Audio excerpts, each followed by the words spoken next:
everybody, and welcome to this week's installment. I keep doing that. I keep freaking bringing up the wrong. You know why? Because it's the button I usually have for me on the other show. Yeah, you've done the 3 weeks in a row. It is 3 weeks in a row. Hey guys, welcome to Dark Side, Light Side, the show here where me and Kristian Harloff just talk about all things Star Wars, the things going on with Star Wars, the things we think might be coming down the road for Star Wars, and ultimately all the things that you guys want to talk about with Star Wars. By the way, I'm going to let you know we're going to start off the show by talking some of the topics that you guys have sent in to us via Twitter. But then the second half of the show, we're just going to take all the live questions you guys are sending in. You can start sending in those questions now. One of two ways. You can use in the top line of the video description, you're going to see a link to a tip page, and you can submit a question with that tip link there, or you can use Super Chat, whatever works best for you. And then we're going to get to those in the second half of the show. And of course, just because you already saw him anyway, so spoiler alert. Ladies and gentlemen, Kristian Harloff is here. Kristian, how's it going? Everything's good. Thank you so much. I'm sorry I missed last week. Glad to be back. It's good to have you back. Yeah. We missed you. And hey, listen, before we go any further and get going, how are things going with SEN? Great, really great. Like I told you, we got the frame rate thing figured out. We got the audio figured out. All that stuff. It was really it was a thing at first, but as we have moved forward, the crew is really moving at a level that I was hoping for, but we have achieved. The support has been great, and if you haven't checked us out, please do. It's just youtube.com/The Schmodown. We're very excited. We have the Schmodown Spectacular coming up this Saturday. If you're in LA, please come and check it out. It's downtown LA. You can come to the show. It's just get tickets over at theschmodownlive.com, or you can get the live stream and watch us. 5 matches. Got the Star Wars Championship going on the line also. Awesome. Those are called transitional champions, just by the way. Well hey, listen, guys, so we do have a bunch of things that we're going to talk about here today regarding Star Wars, and the first one we're going to get to is not from one specific tweet, because honestly, we've had so many people sending in this question, both in live chats, Twitter, in the comments section, and through email, that I thought I would just kind of make it one general thing, and that is this. Now, Mandalorian is out right now. Of course, we've just had episode 4. I'm loving it. A lot of people seem to be getting on board with it. It's a very different kind of show, but we're digging a lot. But it's with the fact that we also have Star Wars Episode 9 coming out now in 2 weeks. Wow. 2 weeks, Star Wars Episode 9 comes out. It has brought up a question, Kristian, that for a lot of people of how are they going to cross over Mandalorian into Star Wars Episode 9? Now, on its surface and at first, I would be amongst the first people to mock such questions and say not everything is going to be tied in together and all that kind of stuff. But to be fair to people who are wondering if there could be, I mean, the timing is not coincidental. They have this Mandalorian show, which, by the way, just so happens to have its finale just as Star Wars Episode 9 is coming out. Finale's a week after. Or a week after, right, sorry. Right. Week after. So the question that a lot of people then have kind of becomes, okay, it's a natural question to have. Will there be tie-ins? Will we see, and I've had a lot of questions from people, could we see Werner Herzog carry over? It's like, he's already kind of old in the one, but we've seen that. Yeah. Could the Baby Yoda character carry over? Could something about the importance of the Baby Yoda character become a key essential theme to how the Emperor is still around? What's going to be the direct tie and the connective tissue between the two? So, Kristian, you and I have never spoke about this, never asked about this, so I honestly have no idea what you're going to say. But when you look at the timing of Mandalorian Episode 9 coming out, and you're looking at what themes we have seen so far in the show, do you see there being any possibility of there being not just distant sort of connect, but direct ties between the two properties? I think there's more of a shot of it being distant and things that just might happen to... Oh, that's the same way that Filoni did for Rogue One, and there were little things with, Hera being called in the background, or Chopper rolling by, or something that might have been the reason, like you said, with Palpatine, of what they were trying to do and how they were trying to bring him back through cloning processes or whatever it might be. But direct, like really direct, where this story is going to connect into that, I just don't think from the time... You got to remember, Colin Trevorrow was the person who was on for this movie.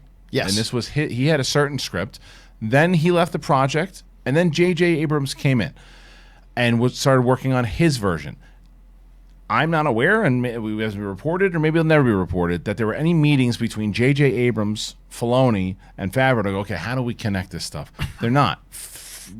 Abrams is doing his thing, connecting his universe to the movies, and Favreau and Filoni are doing their specific thing. I just don't think it's going to tie in unless you have something, that maybe the return or the first time we ever see the First Order some way, like that. That's how it ties in. But a direct into the plot of 9, I just don't see it happen. Yeah, I got to agree. I think, look, there could be some passing vague reference that if you did not watch Mandalorian won't matter at all, so won't really have any influence or impact.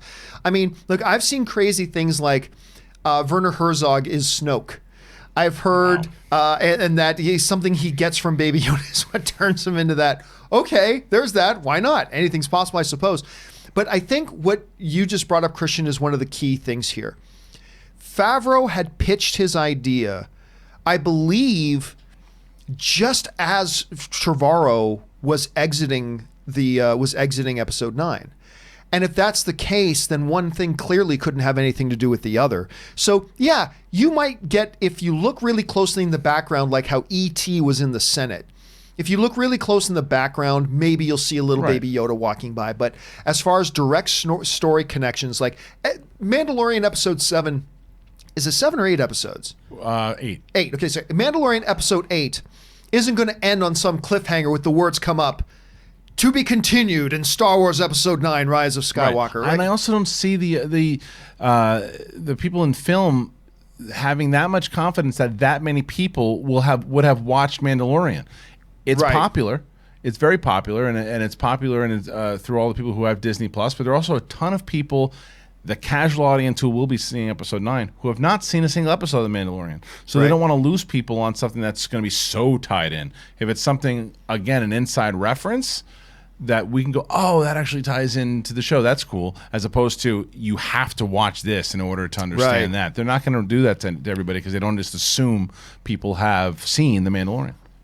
I agree. I completely agree. And I think it's kind of the same approach they're taking with Marvel. It's like, look, you could go into Infinity War and Endgame, and I know a number of people who saw maybe 2 or 3 MCU films before Infinity War and Endgame came out. They made sure not to alienate anybody that, oh my God, if you haven't watched all the other ones, you're not going to know what's going on. They didn't do it that way. And I don't think they're going to carry that sort of philosophy into this as well. So anyway, guys, that's what we think about that. But maybe you have some different ideas and some different philosophies there about what they may or may not be doing in different theories. Do you think they might be tying these two in directly? If so, jump down to the comments section below and let us know your thoughts. All right. With that down, let's now actually go over to the Twitter questions. I got on Twitter and asked you guys, send out a tweet with the hashtag DarkSideLightSide if you got a question for today's show. And we've picked out a couple. So let's dive over and start getting to a couple of those right now. We're going to start things off here with Marky Grand Moff Kelmo, who writes, simple one, really. Episode 4 of The Mandalorian. We were just talking about The Mandalorian. Western or samurai movie? Excellent question, Marky. And listen, I'm going to tell you right now, if you guys watch the John Campea Show, you know I've said this before. I love this. It's not my favorite episode of Mandalorian so far. I think it might be my second favorite one. I just loved what it did with character development. To me, it's all about character, and I saw so much character development in this, more than we've seen in any of the other episode. I loved it. But one of the things, and Kristian and I were talking about this briefly before the show started today, one of the things that I really, really loved about this episode of Mandalorian was the fact that it was once again Jon Favreau, and it feels like he's been doing this every single episode, hammering home this is a Western in the Star Wars universe. Because I'm watching this episode, I'm thinking, this is Three Amigos and the Magnificent Seven, and to a degree, and to your question of the Seven Samurai, this is all these things rolled into one with a very Star Wars flavor in a very Star Wars way.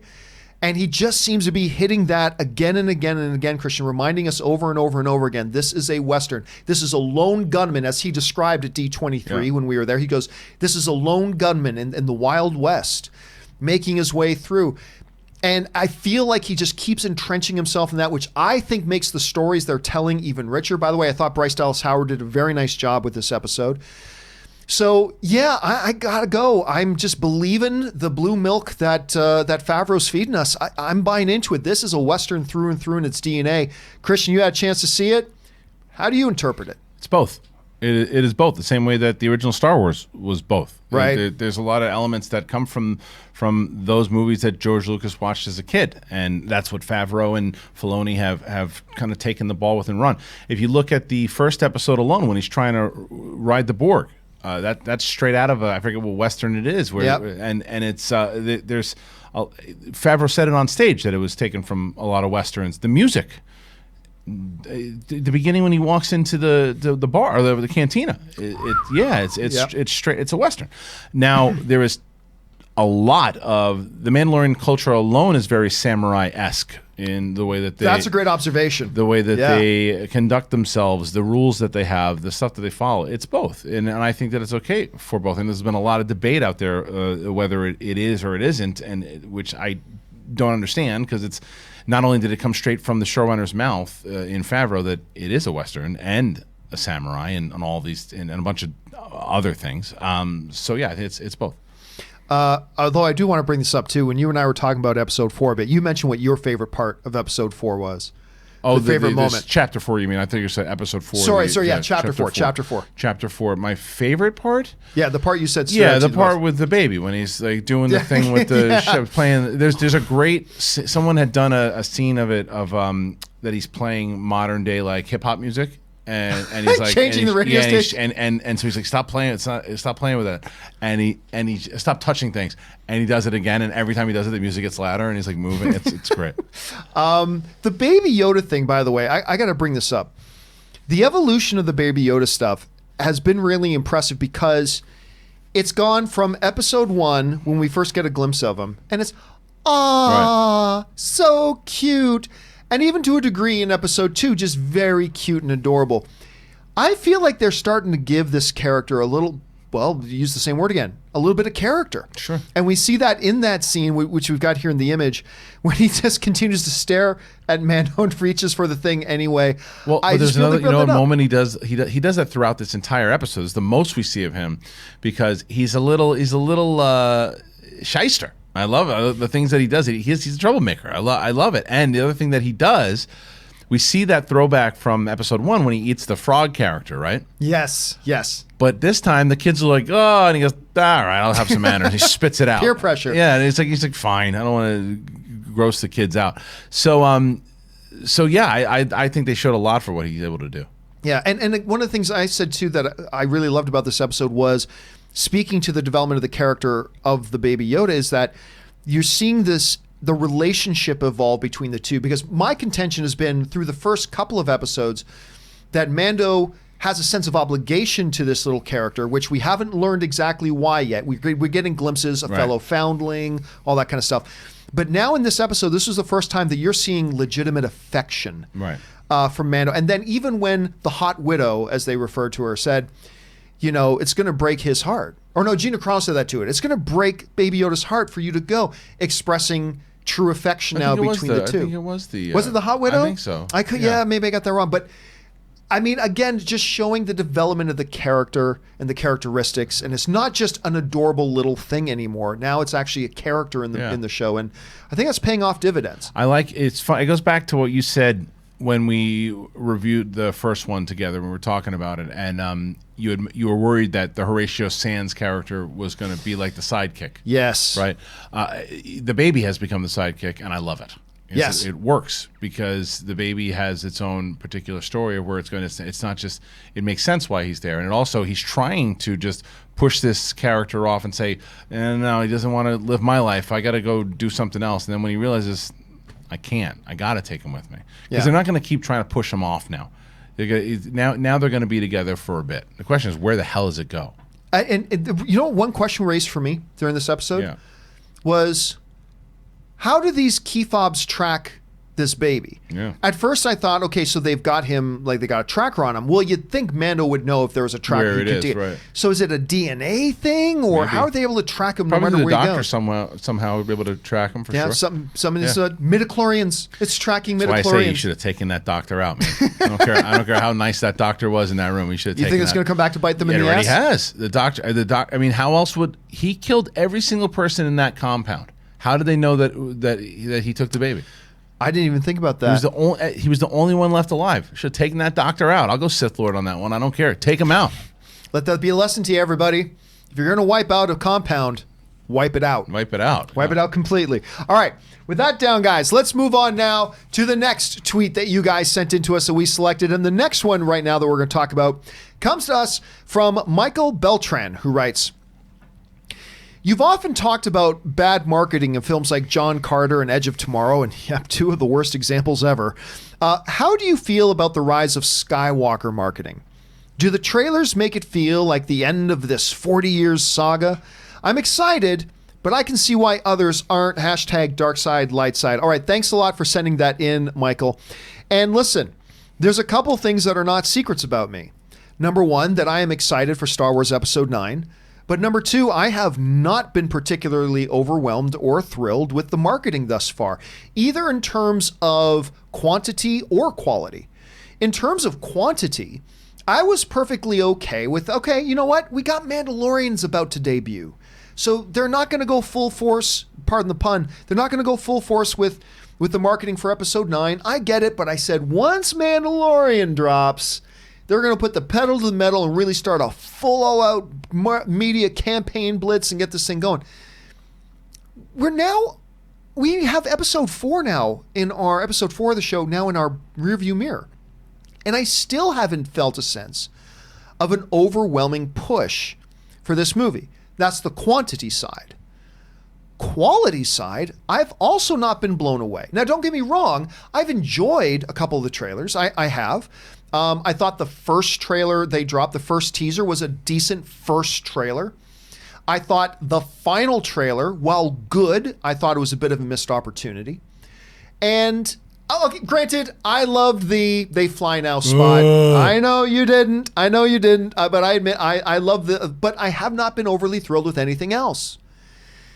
And I gotta say, coming from Disney, which really goes, I mean, with Endgame, they put the most expensive ad campaign in the history of cinema behind that film, and it paid off.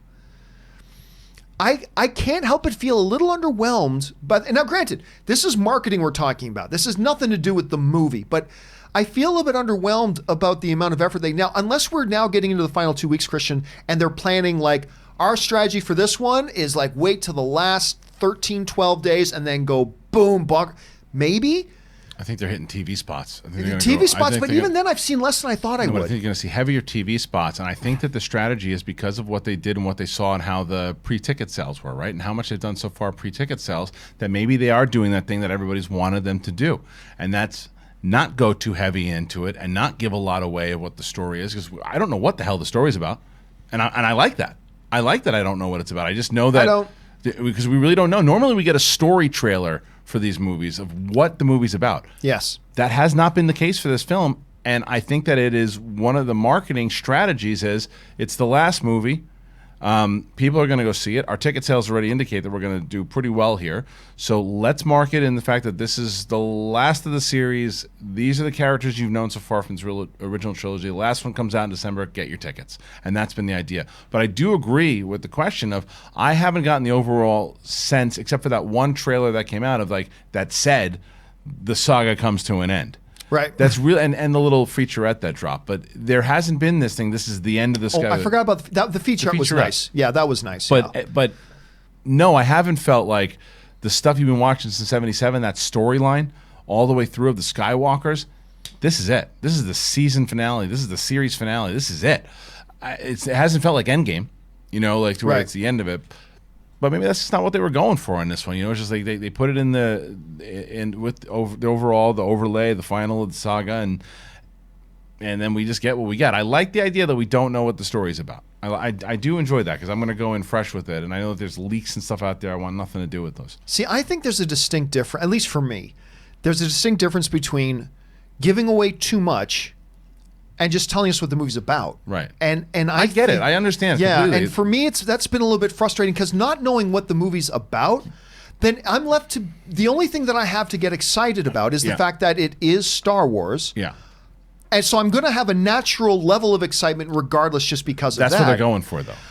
But man, not everybody's like me that I'll be excited just because it's Star Wars. But they're still going to see it. but they're still going to see it, and that's why if ticket sales were down and there wasn't like this a lot of the pre-sale stuff and they were underwhelmed by the number, I think you'd see a lot more. Think so? Oh yeah, I think you'd see a lot more because it's like, okay, no, we know who we're getting into the theater now. We know that it's going to be a lot of people. These are pretty high numbers, and it looks like, hopefully that the movie speaks for itself, and then there's repeat viewings because that's what it's going to be. And then if it hits number one, the number one movie in the theater, Star Wars, and hope the word of mouth is good. That's what they're really going to hope for.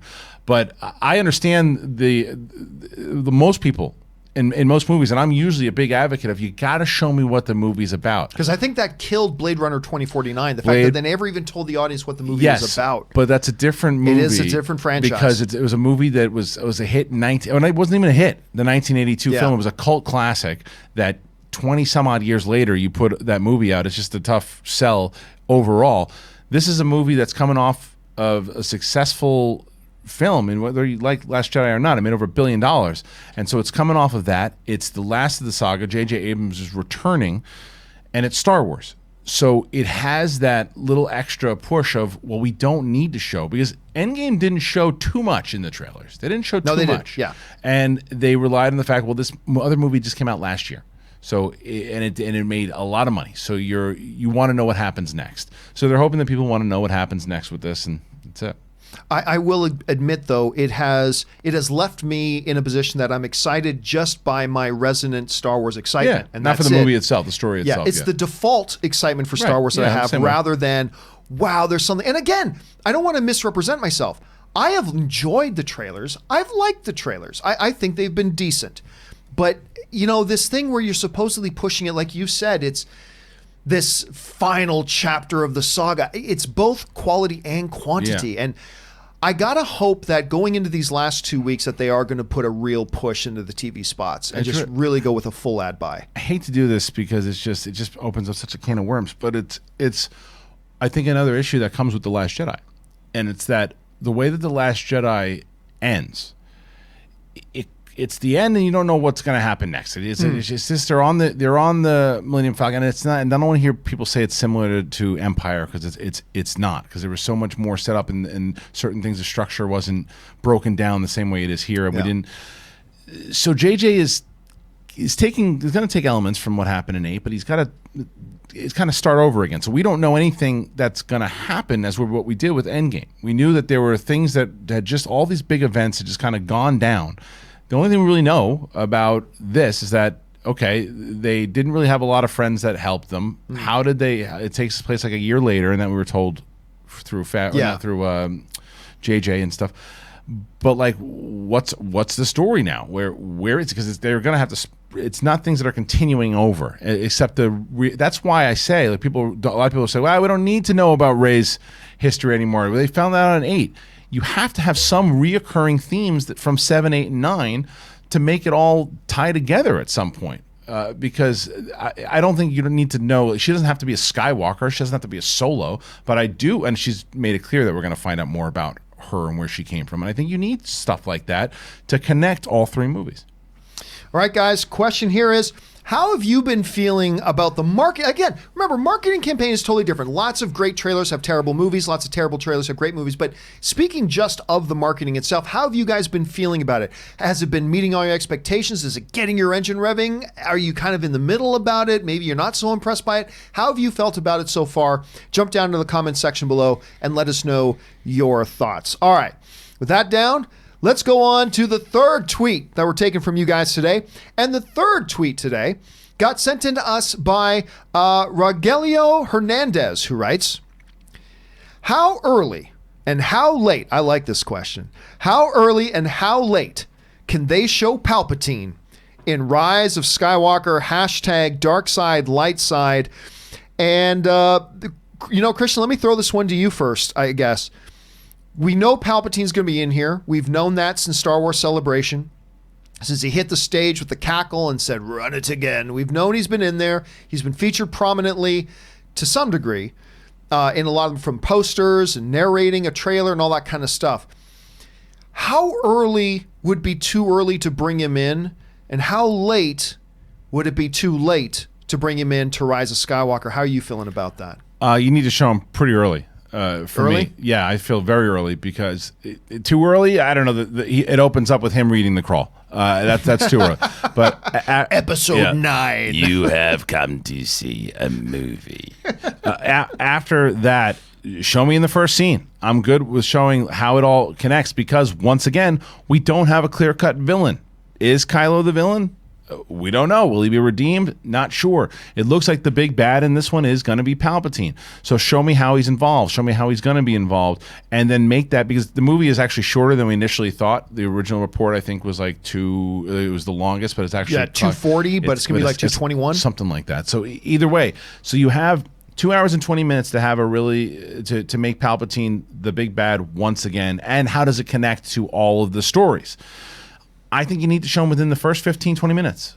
And how too late, any time after that, because then it starts to pile into, because we already know he's around at this point. If it wasn't marketed, if it wasn't this thing of like, oh, guess who's coming back? His voice is in the trailer. You're going to be expecting him.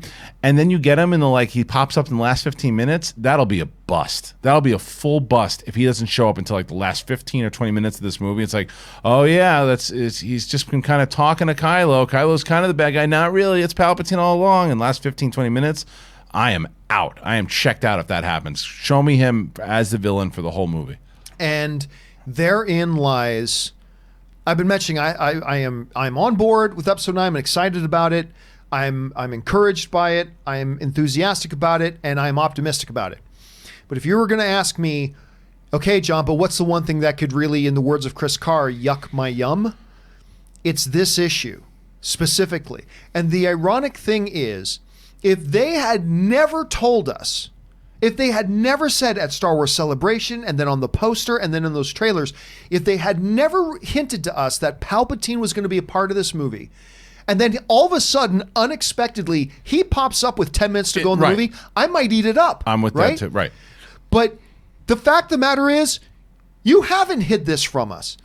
You had one guy from the movie on stage when that trailer ended at Star Wars Celebration, and it was Ian McDiarmid doing his voice, run it again. And they're marketing the hell out of this movie with him. Yes, and the poster comes out. Yeah. It's just his face with a little tiny Rey and Kylo fighting down the bottom, but it's his face. And then the final trailer, it's his narration through it. You have been promising, without showing him, you've been promising Palpatine. You have set up a certain expectation now that, listen, I always warn film fans, leave expectations at the door. But when the studio itself is shoveling these expectations on, you say, here, take these expectations, everybody. Palpatine, Palpatine, Palpatine. If I go into this movie, you said it exactly, you've just said my sentiments exactly. If we get into this movie and we're like, okay, this movie's 220, we are now 205 into this movie, and I haven't seen Palpatine yet, I'm checked out. Because they have set up an expectation for me that I'm going into this expecting Palpatine. He's going to be a key part of this. He is, Kyle mentioned last week, he kind of becomes that connective tissue between episodes 1 all the way through episode 9. You're setting up this expectation. If he now comes in somewhere, I said on the John Campea Show, I'm here, I'm the bad guy. Oh, now I'm dead. If that's what they do, it will lose me. Yeah, and even if it's through conversations of them talking about it, the same way that they did, like, I always reference Voldemort, right? And they're referencing, if they're talking about the Dark Lord is back, and this, even if they did that, the difference is Harry Potter had 7, 8, 9 movies, whatever it was, to set all that up. Right. This is one movie. If it was episode 7 when they started talking about the Dark Lord is coming back, and then they have time to build that, this is one movie that they're throwing him back into.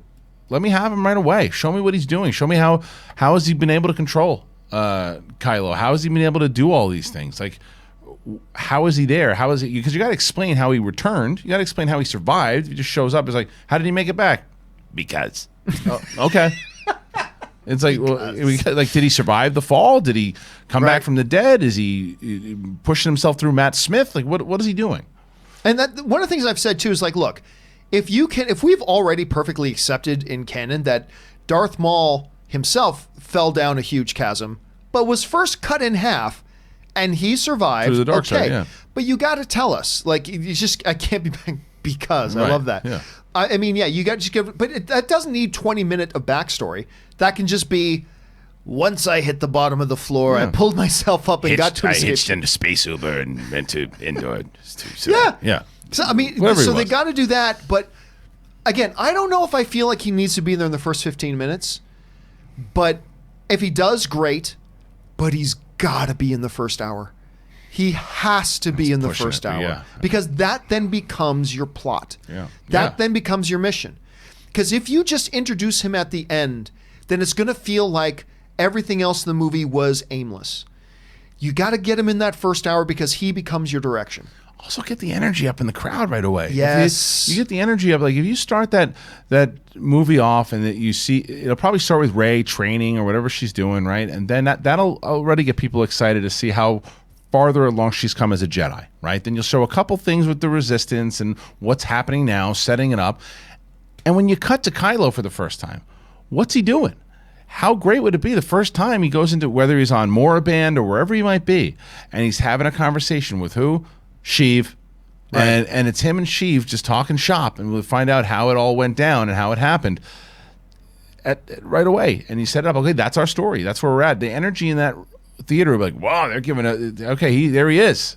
What's he doing? How did he get here? We'll learn more. I'm okay with them not telling me everything about how he got here right away, but if you show him, then it's going to have me those questions. Okay, well, he's there already, so now I know he's part of the big plot here. Because I think I'll be really freaking bummed out if they set it up and there's some other bad guy that they have to fight for 2 hours, and then it turns out that bad guy was working for Palpatine, and then there's the reveal of Palpatine in the last 15 minutes. Surprise! I'm Lame. here.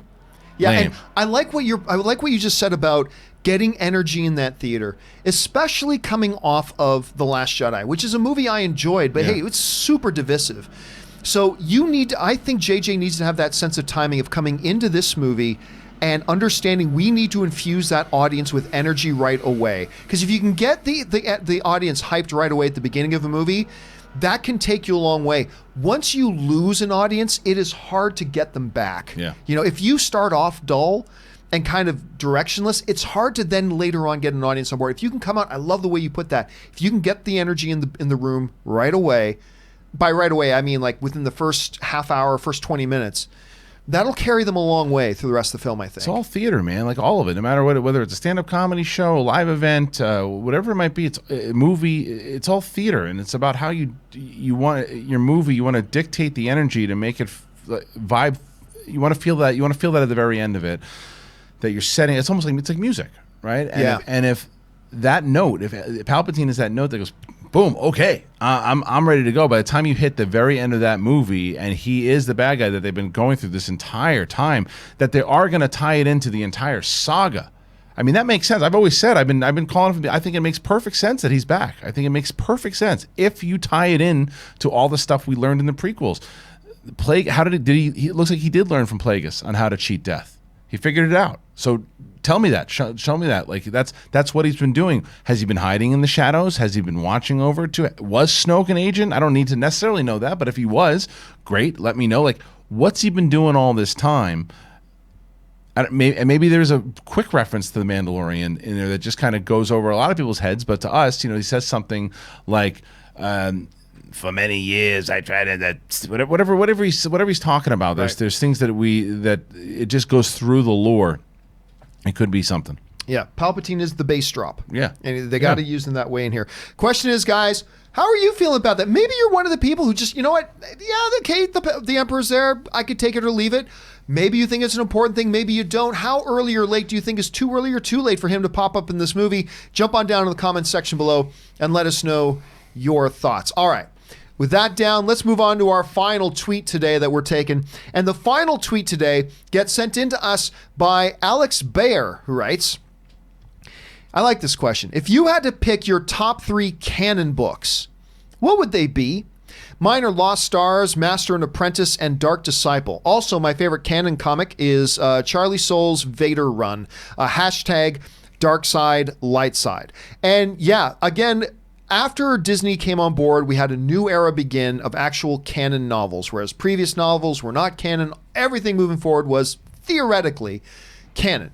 And it brought in some really good ones and some not so good ones. I would actually propose that the ratio of good ones to bad ones is actually better than it was in the EU era, because there was a lot of bad ones in the EU era as it is. So there are a couple, when you ask me, there are a couple that really, really stand out as truly exceptional, not just exceptional books, but exceptional Star Wars books.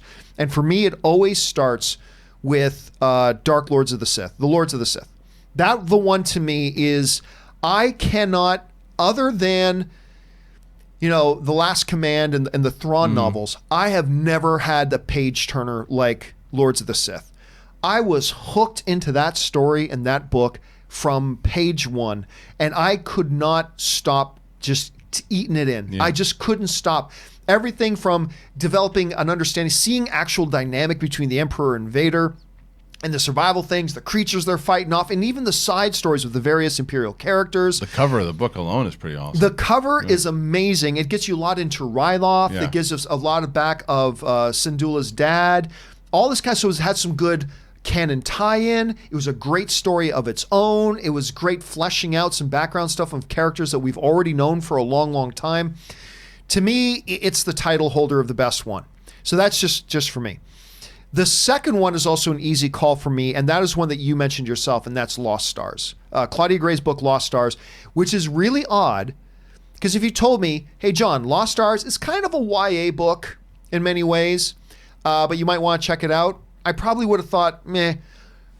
The whole concept of taking two new characters and showing their journey as it intertwines with the original trilogy story from New Hope all the way to Return of the Jedi and beyond, and allowing us to see the events of the original trilogy through a completely new, fresh set of eyes, I found was revelatory. I loved it. I think you were the first one to say to me, because I think you read it before I did, and you said, read this book. And I got it like the day after. Yeah. And again, it was a situation where I just ate it up. And it's if you have not read Lords of the Sith or Lost Stars, I cannot recommend highly enough that you pick them up. The third place one's a little more tricky, because I've got a few then that I really like a lot that aren't quite on the level of Lost Stars or Lords of the Sith. One of them is Phasma. I actually really enjoyed the Phasma story. That one was really good, and because not just because of Phasma herself, but the story of how she came into the Imperial service, the military generals, her relationship with the Hux family, all this stuff was fantastic. But the one I'm going to slip into the third spot is actually the second new canon novel that I read, which was Tarkin. Tarkin's a good one, yeah. I really like Tarkin a lot. So I'm going to, even though with an honorable mention going to Phasma, and I've enjoyed a number of the other ones too. I enjoyed Bloodlines. I enjoyed the Thrawn novels, all three of them. But I'm going to go Lords of the Sith #1, Lost Stars #2, and I'm going to come in with Phasma's honorable mention, but I'm going to go Tarkin as my #3. Kristian, especially when these novels first started coming out, you were really into these novels quite a bit. As you sit back and reflect now, and somebody's asking you, hey, what are your top 3 recommendations for me to get into these books? What are you telling people? Well, there are a few of them that I haven't read. I know that you've listened to it, but I haven't read it yet. Is Rebel Resistance? Resistance Reborn? Resistance Reborn. Yeah. So I haven't had a chance to. I know some people like that one. I'm not thrilled with it. No, I know, but I've heard some pretty good things about it. That one I haven't had a chance to check out yet. It's funny because had the Aftermath book, the first one, been good, then I wonder how my opinion would be because of the overall series, because 2 and 3 I liked a lot. Right. And that was hard. The first one's very hard to get through. Yes, it was. Very hard to get through. Almost so, because that was the book they were pushing over Lost Stars. When I found Which was Lost a mistake. Big mistake, because it was Del Rey Publishing, and then Lucasfilm Publishing was Lost Stars. But 2 and 3 are great, and Chuck Wendig really turned it around, and I love those stories, but I'm not going to put them in my top 5. And by the way, there are Aftermath references in Rebellion Reborn. I'm sure. I mean, it's that one to me, the second and third it tells so much about what was happening after Jedi, and how and a lot to do with Sloane, which is one of my favorite characters in the canon. So those are must reads, I would say. Get through the first one, but 2 and 3 are great. My #1 book is Lost Stars, hands down. I just think it connects to the original trilogy in a way. Claudia Gray is brilliant. I think she is the top writer for canon right now. She is one of the best Star Wars writers of all time. I think she's so good. good. I wish that they would give her a movie to write, or at least a series episode to write, because I think she knows Star Wars better than anybody. I love Claudia Gray's work. I think she's a brilliant writer. So she's number one. Number two would actually be another Claudia Gray novel would be Bloodline. And no, it has nothing to do with the fact that my planet's in that one. It's just I just think that what they did, the way that when my favorite thing in Star Wars is politics when done well in Star Wars. And the politics are done so well in this movie, and I love the added idea of why wasn't Leia running the entire thing? Why wasn't she the new Mothma? Well, because it was exposed and someone leaked that she was Vader's daughter. And Right. that in a political climate, not a good look.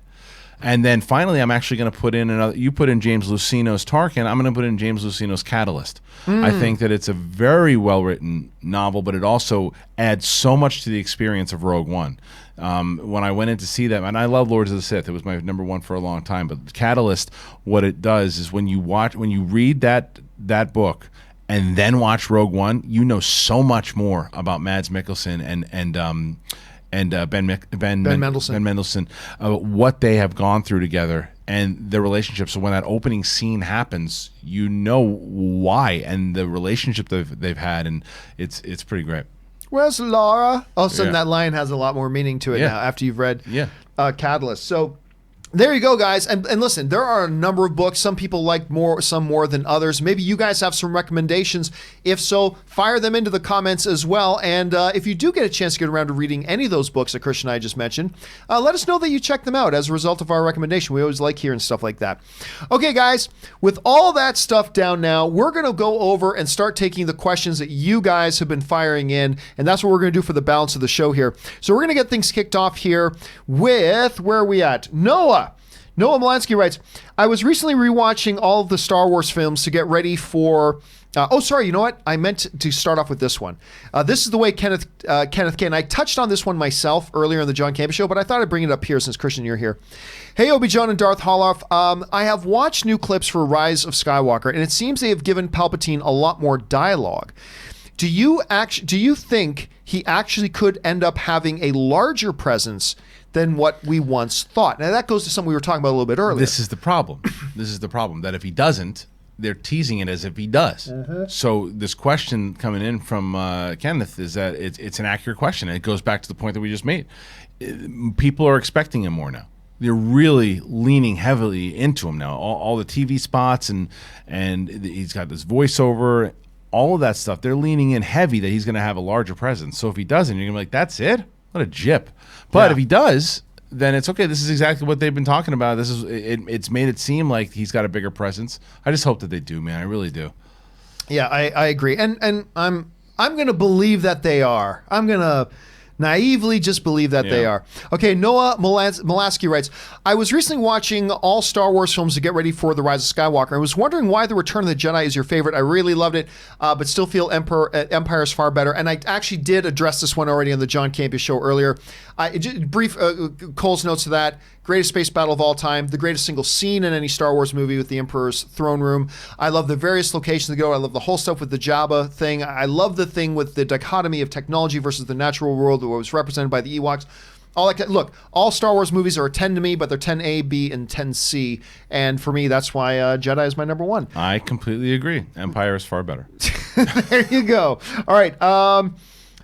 We did that one on the John Campea Show earlier. Okay, Rose Boot writes, Mando art book with first season story included to read. I think they're saying that they're going to put out the art book from all the stuff that you see at the very end. They certainly should. They should. That's one of the coolest things about the show. And it is obviously all concept art and things. And I wonder how much of it Dave Filoni, because he's a phenomenal artist. I wonder how much of that was his. Because Cara Dune looks significantly different what she was supposed to the look art. like. And because her hair it's kind of radical, but same getup. But I would love to see all that art. I would get myself. I would buy that book Yeah, instantly. me too. It raises a question though, because when I first read that, I thought, wait a minute, are you saying like if you buy the first season, which raises an interesting question, considering Disney, this is on Disney Plus. Yeah. And the whole reason this show exists is to get people to sign up for Disney Plus. Do you think they're going to put Mandalorian season 1 out on Blu-ray? It's a good call. I To me, it wonder. would seem counterproductive if the whole purpose of Kind this of is to point get is that people, they want to watch it on Disney Plus. they want to get people to watch it on Disney Plus. Is Stranger Things available on? I don't believe so. Right. I've never even thought about that. If Right. Stranger Things is Like so? 'Cause it would be does counterproductive. Netflix do that? Yeah, like the original movies, like Lady and the Tramp. Is that available on Blu-ray also, or is it just on Disney Plus? It's a good question. It's crazy it hasn't been asked before, because yes, in one aspect it is counterproductive, but then the other is, well, if they want to pay $20 for the Lady and the Tramp, maybe we make a little extra money. It's you got the costs, I guess, of making all the things, but it's interesting. I didn't think about that. All right, let's move on here. Man writes, I want you guys to know that in the novel For A New Hope, Obi-Wan does acknowledge R2-D2. While Luke is practicing on the ship, Obi-Wan leans over to R2 and whispers, "It's good to fly with you again, old friend," which is barely heard by Han. Now, you're talking about the novelization that came out just after the movie came out? Does that? I've never heard that. Don't know, but maybe so. Maybe that's like. Or are we talking about a rebooted novelization of the original Star Obi-Wan Wars? was a well-known liar, so This it's is true. It's very possible From that a he certain could, point of view. Yeah, he could have turned over and said that for sure. So I don't know which novel it is. Didn't they redo the novel like recently? Yeah, so if you're talking about maybe because it would make no sense if that was in like the original novelization. That would be because that would be before the prequels ever came. It would make no sense for that to happen. Not necessarily. I mean, if that was the case, that Lucas always knew that he knew him at one point, then. But hasn't it been well established that he didn't? Yeah, I don't know. It's an interesting question. So I'd be curious to know if you're talking about like some redo of the original movie's novelizations, which would be interesting at that point, of course. Ali Hussein writes, "The Mandalorian episode 4 was great. The funniest part was when Mando fought Gina and Baby Yoda stood there and was drinking his soup. It felt like he was saying, 'What's up?' Baby Yoda just to become cute and awesome." And you know what? Listen, this is one of the advantages of bringing in somebody like a Gina Carano, who, by the way, was my one criticism of the casting going in, because like Gina Carano is not one of the world's great thespians. She says it herself. Yeah, exactly. But I've never seen her better. She was great in this episode. She was quite good. I was shocked because I am I've been a big Gina Carano fan back in the Strike Force days. Yep. Big Gina Carano fan. But I was nervous about her also. I was like, okay, they're just probably just going to have her do a lot of fighting. Well, they did way more than that. She gave 2 speeches. Because my brother sent me this interview she did, I don't know who it was with, a couple of weeks ago, right? And they were asking her about the show. She is so invested in this show. Yeah. She cares so much about it. She cares so much about the character. She's so locked in. And you can tell. It's not just one of these things like, oh, my character's so cool. No, she has really grown to love this lore, and you can tell. And you can tell there were certain reactions that she gave when she was talking to the villagers. Like she's awesome. She's really good in the show. I was super happy. Well, you saw her at D23. Yeah. Like she was glowing. Yeah. She was glowing. Yeah. And but you did, while you got the surprise from her that she's done, I think, better than I've ever seen her do acting wise. You get the advantage that you knew you were going to get with a Gina Carano. Her action stuff looks flawless. Yeah. Because you didn't have to teach her how to do a move. You didn't have to get a body double in to do her. She's doing it, and she does it more naturally than she breathes. And I thought the action looked great. Yeah, I also think that Bryce Dallas Howard needs to get more props for that. I agree, because she's the director of that episode, and a lot of times, and I was guilty of it myself, is that I said, Favreau and Filoni definitely worked with her a lot on it, because Favreau's talked about how much he's worked with her. But Bryce Dallas Howard is the director on that episode, and she was the first one to work with Gina. Yep. And she's an actor. So she probably gave her a lot of tips, and that's something I would like to hear. I'd like to hear Gina Carano's take on what Bryce Dallas Howard told her, and so I think that Bryce Dallas Howard should get a lot of credit for doing for working with Gina Carano the way that she did. Which I've always said is the number one job of the director, is get the best performance you can out of your actors. Ali Hussein writes, I need to ask, how did Anne react when Baby Yoda was about to get shot in the head? I kid you not. So this is a true story. So we got to Vegas Thursday night. Yeah. It was me, Anne, and a bunch of friends and some family. And we realized, oh my gosh, the next episode of Mandalorian's coming out in the morning. And we were trying to figure out a way. Okay, you can't get Disney Plus on the hotel thing. We're in this really cool Caesar suite. Thank you again to Caesars Entertainment for putting us up as they always do. No Disney Plus on the TV. No HDMI input selector. It's a great TV, but you couldn't. They had inch inputs, but nothing on its remote to make the selection for those inputs. So I couldn't plug the iPad in. So seriously, Friday morning, a bunch of us just got on the big couch, put my iPad on the coffee table, and we just watched it on the iPad. And that's it. And when that moment came where, the targeter goes first from The Mandalorian, which somebody said, well, why wouldn't you shoot the Mandalorian first? Because the primary target is the baby Yoda. And if you shoot him first, you might spook the baby Yoda, might get away. So anyway, then the target goes over to baby Yoda, and I swear to God, it's just quiet in the room, and you just hear Anne, who loves baby Yoda, hell no! She just kind of yelled that out in the room. So that, Allie, was Anne's reaction to baby Yoda almost getting shot. Daniel Hinosha writes, have you seen the video of the cast? Have you seen the video of the cast hating the ending? I think they're talking about episode 9. There was they talked. They didn't hate the ending, from what I gathered from it. From what it was, is that they didn't know how to respond to it because J.J. Abrams was right there, and they all kind of looked at him like what they're allowed to say and what they're not. Yeah, which, by the way, John Boyega confirmed yesterday that they hadn't seen the film yet. That I believe today is the day that the cast is watching the film for the first time. That's a dangerous thing about the internet. People paint a certain thing. It was like, oh, they hated it. They hated it. We don't know that they hated it. They're looking over at their boss who's sitting there, and they don't know what they can say. They're not allowed to say anything, so they turn around. And they go, they don't. Do you think that with J.J. Abrams, who wrote the thing, they're going to go sucked? Well, first of all, let's say this is the reason why you got to be a special kind of stupid to believe this kind of bullshit. Let's say that the cast did hate it. You know what they're going to say during the promotional tour of it? They're going to say, this is the greatest thing ever. Right. That's what they're going to say. They're trying to sell the movie. So their whole thing, any reaction, and I didn't see the video myself. Full disclosure, I haven't seen the video myself. Yeah. But I can tell you right now, I already know what it is. They don't know what they can say and what they can't say. Right. And they're sitting there with J.J. Abrams. That's what it is. Yeah. So this is, again, people are predisposed to giving weight to something that supports their pre-existing bias. It's just that simple. And so if people are going to look at it and say, oh, so they don't know how to reply, their boss is there, it's awkward. People who have a pre-existing bias towards the idea that this movie's going to suck and everything about it's going to suck, they will have a predisposed disposition to seeing anything in a negative light, and then they're going to communicate that way. Yeah. And guess what? It's not just them that does it.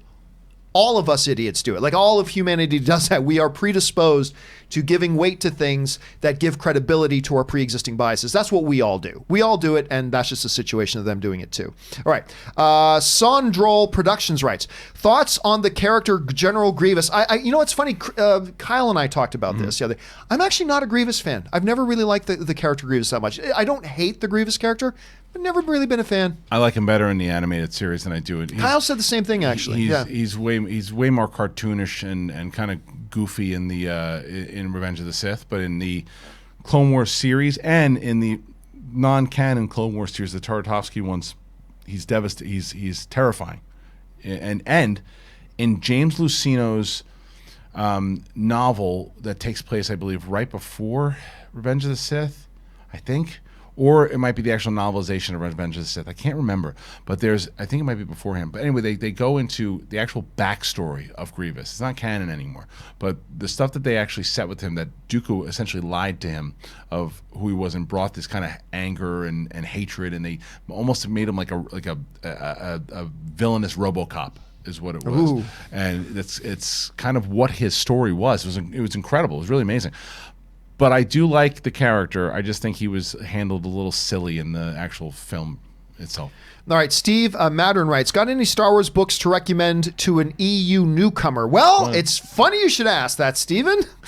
We just gave a big list of those. Again, my top recommendation would be Lords of the Sith, Lost Stars, and Tarkin. Kristian's, I believe, was Lost Stars, Catalyst, and what was the third one? Bloodline and Bloodline. And I'd also say read the Aftermath trilogy, but remember that the first one is a little bit of a slog to get through. Yeah, a little rough. All right, next up, Orange Grove 55 writes, with all the misinformation campaigns like fake screening, rumors, etc., do you think it will hurt the Rise of Skywalker box office? No. Here's what's going to hurt the Rise of Skywalker box office. What's going to hurt the Rise of Skywalker box office was the divisiveness of The Last Jedi. That's going to have an impact. See, I don't think so. Do you know why? Because the divisiveness comes from the hardcore fan group, the group that we're in, the space that we're in. the casual fan of movies that saw that movie liked it. That's why it has a high score. That's why it's got, and this is coming from someone who's not a fan of the movie.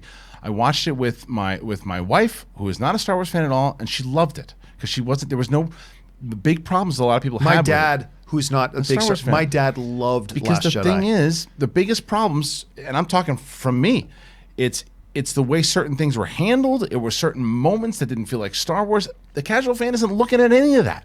So the casual fan is what they're aiming for to see this movie. The divisiveness of Last Jedi, it comes from the core. And now, whether or not the core is still going to see the movie, because the core knows that Rian Johnson isn't doing it anymore, that didn't like it, and the core that wants to see if they can pick it up again. Can they do it? And I also think that there's also that pocket of fans out there that want it to fail and think it's going to be a disaster, who are still going to go see it. I think they're going to refuse. They're going to say, I refuse. But they're going to go in and say, or maybe they pay for another movie and sneak into it. But you can't even do that these days with reserved seating.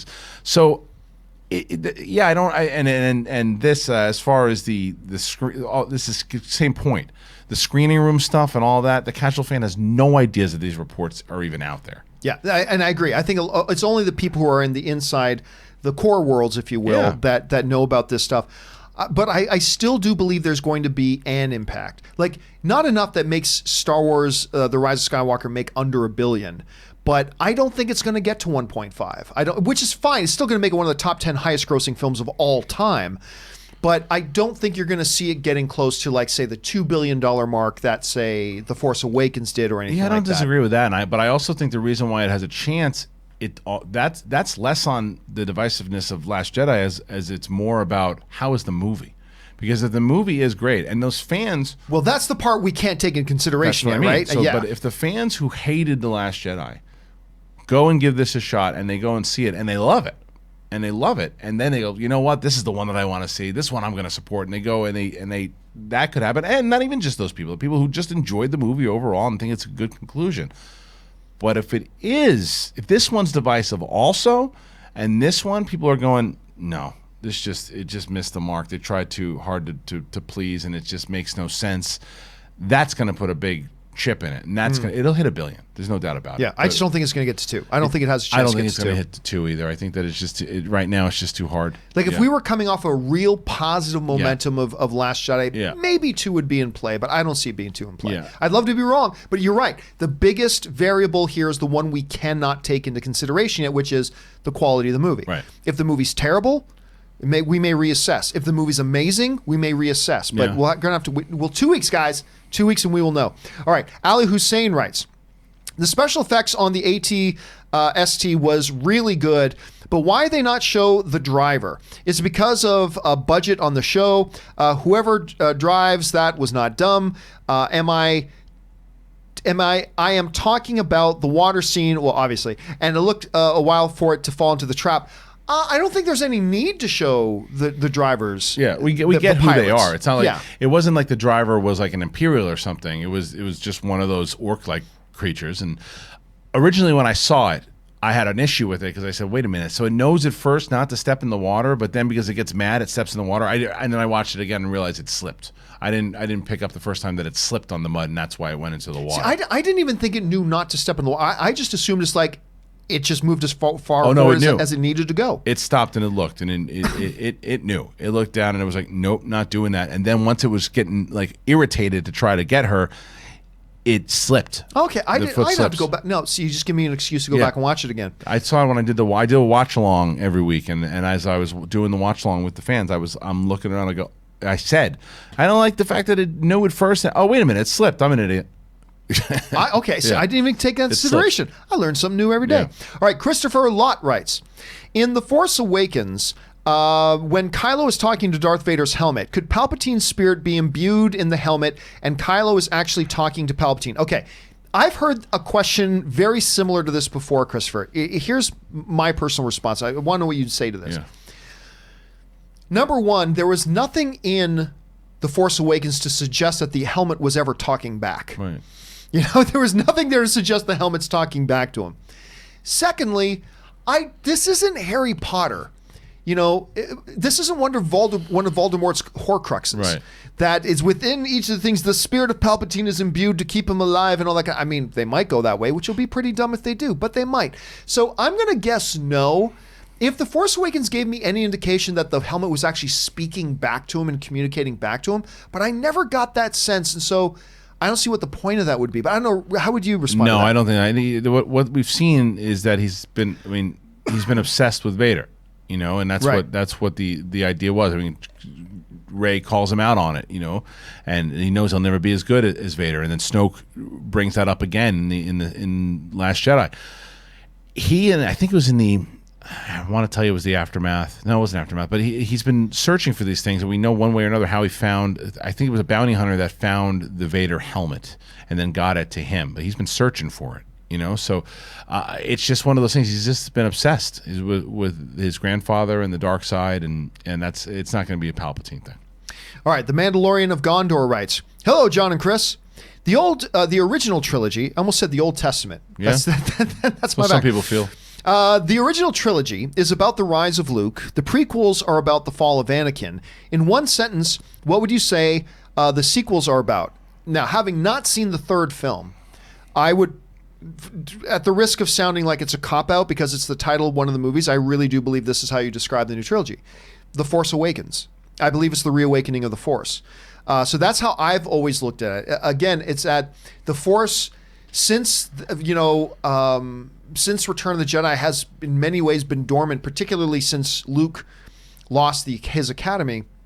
I've always seen it again as the theme of the Force is moving again. We see that in the horrible scene on Canto Bight, but we see the little kid of, once again, a Force-sensitive kid is there. That, once again, the Force is moving throughout the galaxy the way it always has. Some Force-sensitives are born, they're identified, all that kind of stuff. So, and of course, what they said in The Force Awakens, the dark rises, the light rises to meet it. So to me, the way I've looked at it, and I could totally change my mind on this depending on what happens in Rise of Skywalker, but right now my one sentence description of this trilogy is The Force Awakens. Anyway, how would you define it? The reign of Rey.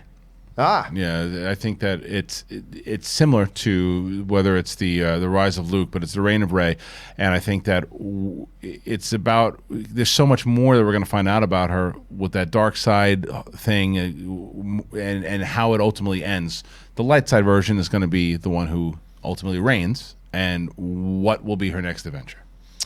Good question, Mandalorian. All right, next one. Dan Peckert writes, has the new trilogy lived up to your expectations that you had back when the new trilogy was first announced? If not, what are some of the things you would have changed about the new trilogy so far? Well, I'll tell you right now, Dan, what would you change as a fool's errand? I believe that's a fool's errand sort of question, because things that you would have changed may have made the movie 10 times worse. Right. You never know. But to answer your original question, and remember, the answer I'm going to give here, understand, I like all two movies that we've gotten out of them so far. I loved The Force Awakens. I quite enjoyed The Last Jedi, although I have some issues with it. Has overall the new films, not counting Rogue One or Solo, have these new films lived up to my expectations? I can tell you no. But that is more of a product of the insane expectations that I had when I still remember that fateful day. I don't believe you were on the crew yet, but I was working with AMC at the time. It was 2012 when it got announced. Yeah, and we were still in the storage closet at AMC, which we were there for a while, but we were still in the storage closet at AMC, and the rest of the staff had gone home, and I was there vacuuming, and I saw the notification come through. Disney has bought Lucasfilm, says they're going to make new Star Wars films. So instantly I scrambled to make a video about it, right? It is hard for me to tell you the sheer euphoria I felt at that moment, like to the point that I was shaking. And so I'm going to answer your question, has it lived up to my expectations? No. But to be fair, I don't know that anything they could have done was going to live up to my expectation. I have very much enjoyed these films, some more than others, but overall I'm very happy with it. That said, of course, you got these visions dancing in your head when it was first announced. So I honestly no, because I think it would have been impossible to. What about you? It's a deep question, really, but how would you address that? I don't think it's impossible because, like I said, I had very high expectations for the Mandalorian. When I was been stomping my foot saying this is going to be the one that I feel is most like what I loved about Star Wars, and it has been. It's lived up to my expectations. There are new things, and it's a TV show that's only 4 chapters in. It could go south very quick. Could go south, but it could get better. It's just the feel of the things that I was hoping for, the way that I would feel watching it. I feel like I'm watching Star Wars again. I do like The Force Awakens very much, and I like The Last Jedi less and less the more I watch it. So has the trilogy lived up to my expectations? No. And I also think that it has a lot to do with the conversation we have many times, and that's the leadership of the difference in Mandalorian. Why I think it has lived up to my expectations is that there's a clear-cut vision. This is where episode 1 is going to go, and this is the journey that the character is going to go on until the very end. That's why I think it's ludicrous that people were like, oh my God, Rian Johnson doing a Mandalorian episode. Oh, no way, unbelievable. His episode of Breaking Bad. One of the best they've ever did. Ever. He's not writing it. He's directing it. And it's a conversation that we had about when creators of a show say, who's the director for the job that's going to take our vision, add their style to it, and make it work? He'd be fine for it. And I think he'd be good for it. They're not going to do it. I think it's just too much that comes with it. Yeah, too much baggage. But the point is, it's their vision that people want to execute. These movies have been, who's the hot director, and how do we make it? What's your vision? What's your vision? What's your vision? I always thought there was going to be like a clear-cut story. So that's what I wanted from like them knowing where they were going from start to finish. And I don't think that's too much to ask for, of knowing where the story starts and knowing where it's going to end, and then bringing in that never happened. So yeah, and I know the argument is, well, the original trilogy never had that either. It was a different time back then. It was a different time. Would this be fair to say? Maybe I'm opening up a whole can of worms here. Would it be safe to say that how you're looking at it right now is that the Star Wars movie universe has almost been taken a previous philosophy of the DCEU versus Mandalorian seems to be taking the philosophy of a Kevin Feige and MCU? Whereas in the DCEU, remember, their philosophy for a while is just hire the best directors and let them tell whatever story they want, regardless of how it shapes the whole thing. I would flip that a little bit. I would combine it both of the DC. I would say that the Favreau Filoni stuff is more doing what they're doing now for Joker and these other movies. Yeah, sure, they're standalone movies, but they have a clear-cut vision of what they're going to do, and they want to tell their story. And the DCEU was just trying to maneuver. But it's more, and it's not even. And I think the Marvel comparison is probably accurate when it comes to what I wish they would have done with the movies. More so, this is what we know we want to do overall. It's Star Wars is a different thing when you're telling 3 stories, like Lord of the Rings. You know, it's like it's a full-fledged. It's an epic tale. It should be an epic tale, and not just 3 standalone movies that just. Because the original trilogy, also, by the way, got very lucky. It got very lucky because when you go back and you look at the episode 4, he didn't know that Darth Vader was Luke's father. It just happened to work out great in the second one. And when they made Empire, he didn't know Leia was going to be his sister. No, he's kissing her in the thing. But it worked. It worked out. And you can't always get that kind of magic. And I think that, it's just I like so far, and I'm excited to see what happens in episode 9. I just think that there's in the future there needs to be some changes. All right, Ali Hussein writes, the Village Woman, is she a possible love interest for the Mandalorian whenever the Mandalorian ends? Do you guys think he settles down with her, and who is she? She knows how to handle a gun, which sounds interesting. Here's the thing. I gotta say, this is something that drives me crazy about us movie fans, whether it comes to comic book movies or Star Wars movies. Everybody's got to be a descendant of somebody. Yeah. She must be somebody. She knows how to fire a gun. Well, clearly she was military at one point somewhere, and she ended up there as a thing. I don't think there's anything more relevant to that. Could they be suggesting that? I don't know. She could have just really been a great, almost in her own way, almost a MacGuffin in her own way, to be a totem to show us that the Mando's character is evolving. He's now thinking about the idea of, having a home or sharing himself with somebody and stuff like that. Whether she'll evolve into more than that, I'm going to say no. I don't think he will, but it's certainly something that's got to be on our radar as viewers. What do you think? I won't say no because this is what is so great about TV. I would say no to this season, her coming back. But the beauty with TV is that then you can look at the atmosphere if you're the creators of the show. You could say, well, how did that character land with the audience? What's the audience saying? Do the audience like her? Do the audience want to see them together? And they do. Oh, the audience wants to see more of her. Okay, well, look, man, they really responded to her. Let's bring her back because she was in Westworld. Is what I found out. She was in a bunch of other shows. This actress. Oh, I didn't recognize her. I believe so. So anyway, the fans really liked her and they had good chemistry. They did. Considering that you can't even see Pedro Pascal's face. Which, by the way, just brings up a point. What a remarkable job the directors and Pascal have done to figure out a way to make him emote. It's kind of and I think that she will return now because I think she resonated a lot with people. So I don't think it'll be this season though. All right, Allie follows up with, are we going to find out who the village woman is in this season or the man? We already know who she is. She's a mother. She's a villager. Right, I think you mean like her background. What's her background? Her background would come, I think, if she shows up in season 2 and they have more conversations about it, it'll be something brief, but it's not going to be like, some people call Jadie not Urso. I always forget her first name. Jin. Not Jin Urso. Jadie and Laura? From Battlefront. Janina Gavankar. Yeah. So they were thinking that she was her. I was like, no, why don't you just get Janina Gavankar to play her because she's a phenomenal actress, and I would love for her. Jaden, is it Jaden? Help me out, guys. I can't remember. Yeah, I forget. I would say this: if they do go into anything, it's not going to be an episode to tell her backstory. It'll be a 35-second conversation of, well, I was this, my father was this, and I ended up doing this, but I turned away from that, and now I'm here. Right. It'll just be a simple little thing like that. Yeah. All right, Fan of Steel writes, could it be that the reason Palpatine waited to reveal himself was that he was waiting for Luke to die? Could set up an epic third act fight if Luke shows back up in the flesh. I've thought about that. I had a similar theory regarding Endgame and Infinity War. I had a similar theory for a while. I thought, you know what? I wonder if the timing of Thanos making his move now has anything to do with the passing of the Allfather Odin. And I thought that could be a thing. They never said it was, so okay, maybe not. I don't know.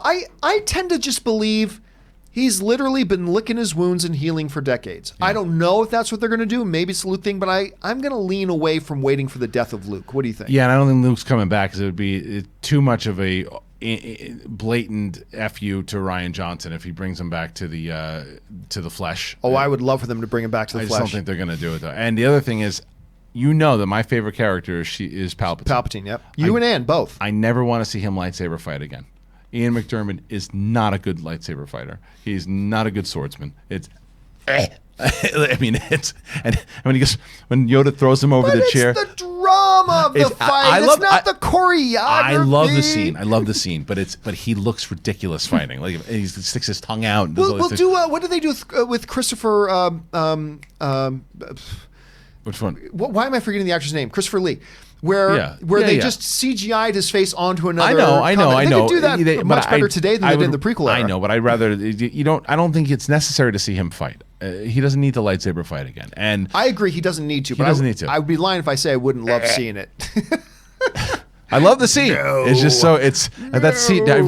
Have you watched the Yoda versus Palpatine fight recently? I watched I watched the baby Yoda versus Palpatine. That's what I think I saw again too. Yes, because it just reminds me of it, and I do. I've watched that scene so many times, but like when Yoda throws him, he goes flying over and his chair. Legs kick his up. Legs go up in the robe. It's so silly. He looks like an office worker that just missed his seat. Yeah, so silly that the Emperor of the Galaxy is. We'll see. All right, Joe Self writes, did you ever notice Vader kind of force chokes Lando at the end of their last scene together in Empire? Simple yet effective. I disagree. I think that is literally just Rodney Dangerfield. It was yeah. I always I don't think Vader was subtly force choking. I think it was just the tension. Yeah. Yes, I feel the same. You never saw it any other way? No, I always think that's what especially during Empire. Empire, he's choking people out left and right, and they would have made it a clear cut. No, he's choking them right now, and they'll just let him breathe. Because when Vader does that, he's doing it for one of two reasons: one, to kill you, or two, to send you a very, very clear message. There's nothing subtle about him force choking somebody. So that's how. But who knows, Joe? Maybe someday we'll read in a memoir that that's exactly what they were going for. Irvin Kershner was going for. All right, Dixie Wrecked writes, in today's TV spot, it kind of looked like Kylo was. I haven't seen today's TV spot.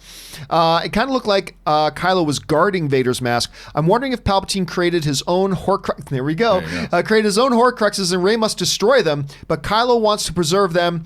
This could explain why Kylo thought Vader was speaking to him in The Force Awakens. Again, I gotta say, I never at once got the impression that the helmet was ever speaking back to him. Maybe that's just me. No, I didn't. I felt it's just a relic that he's been kind of obsessed with. I never really got, because I didn't get that feeling either.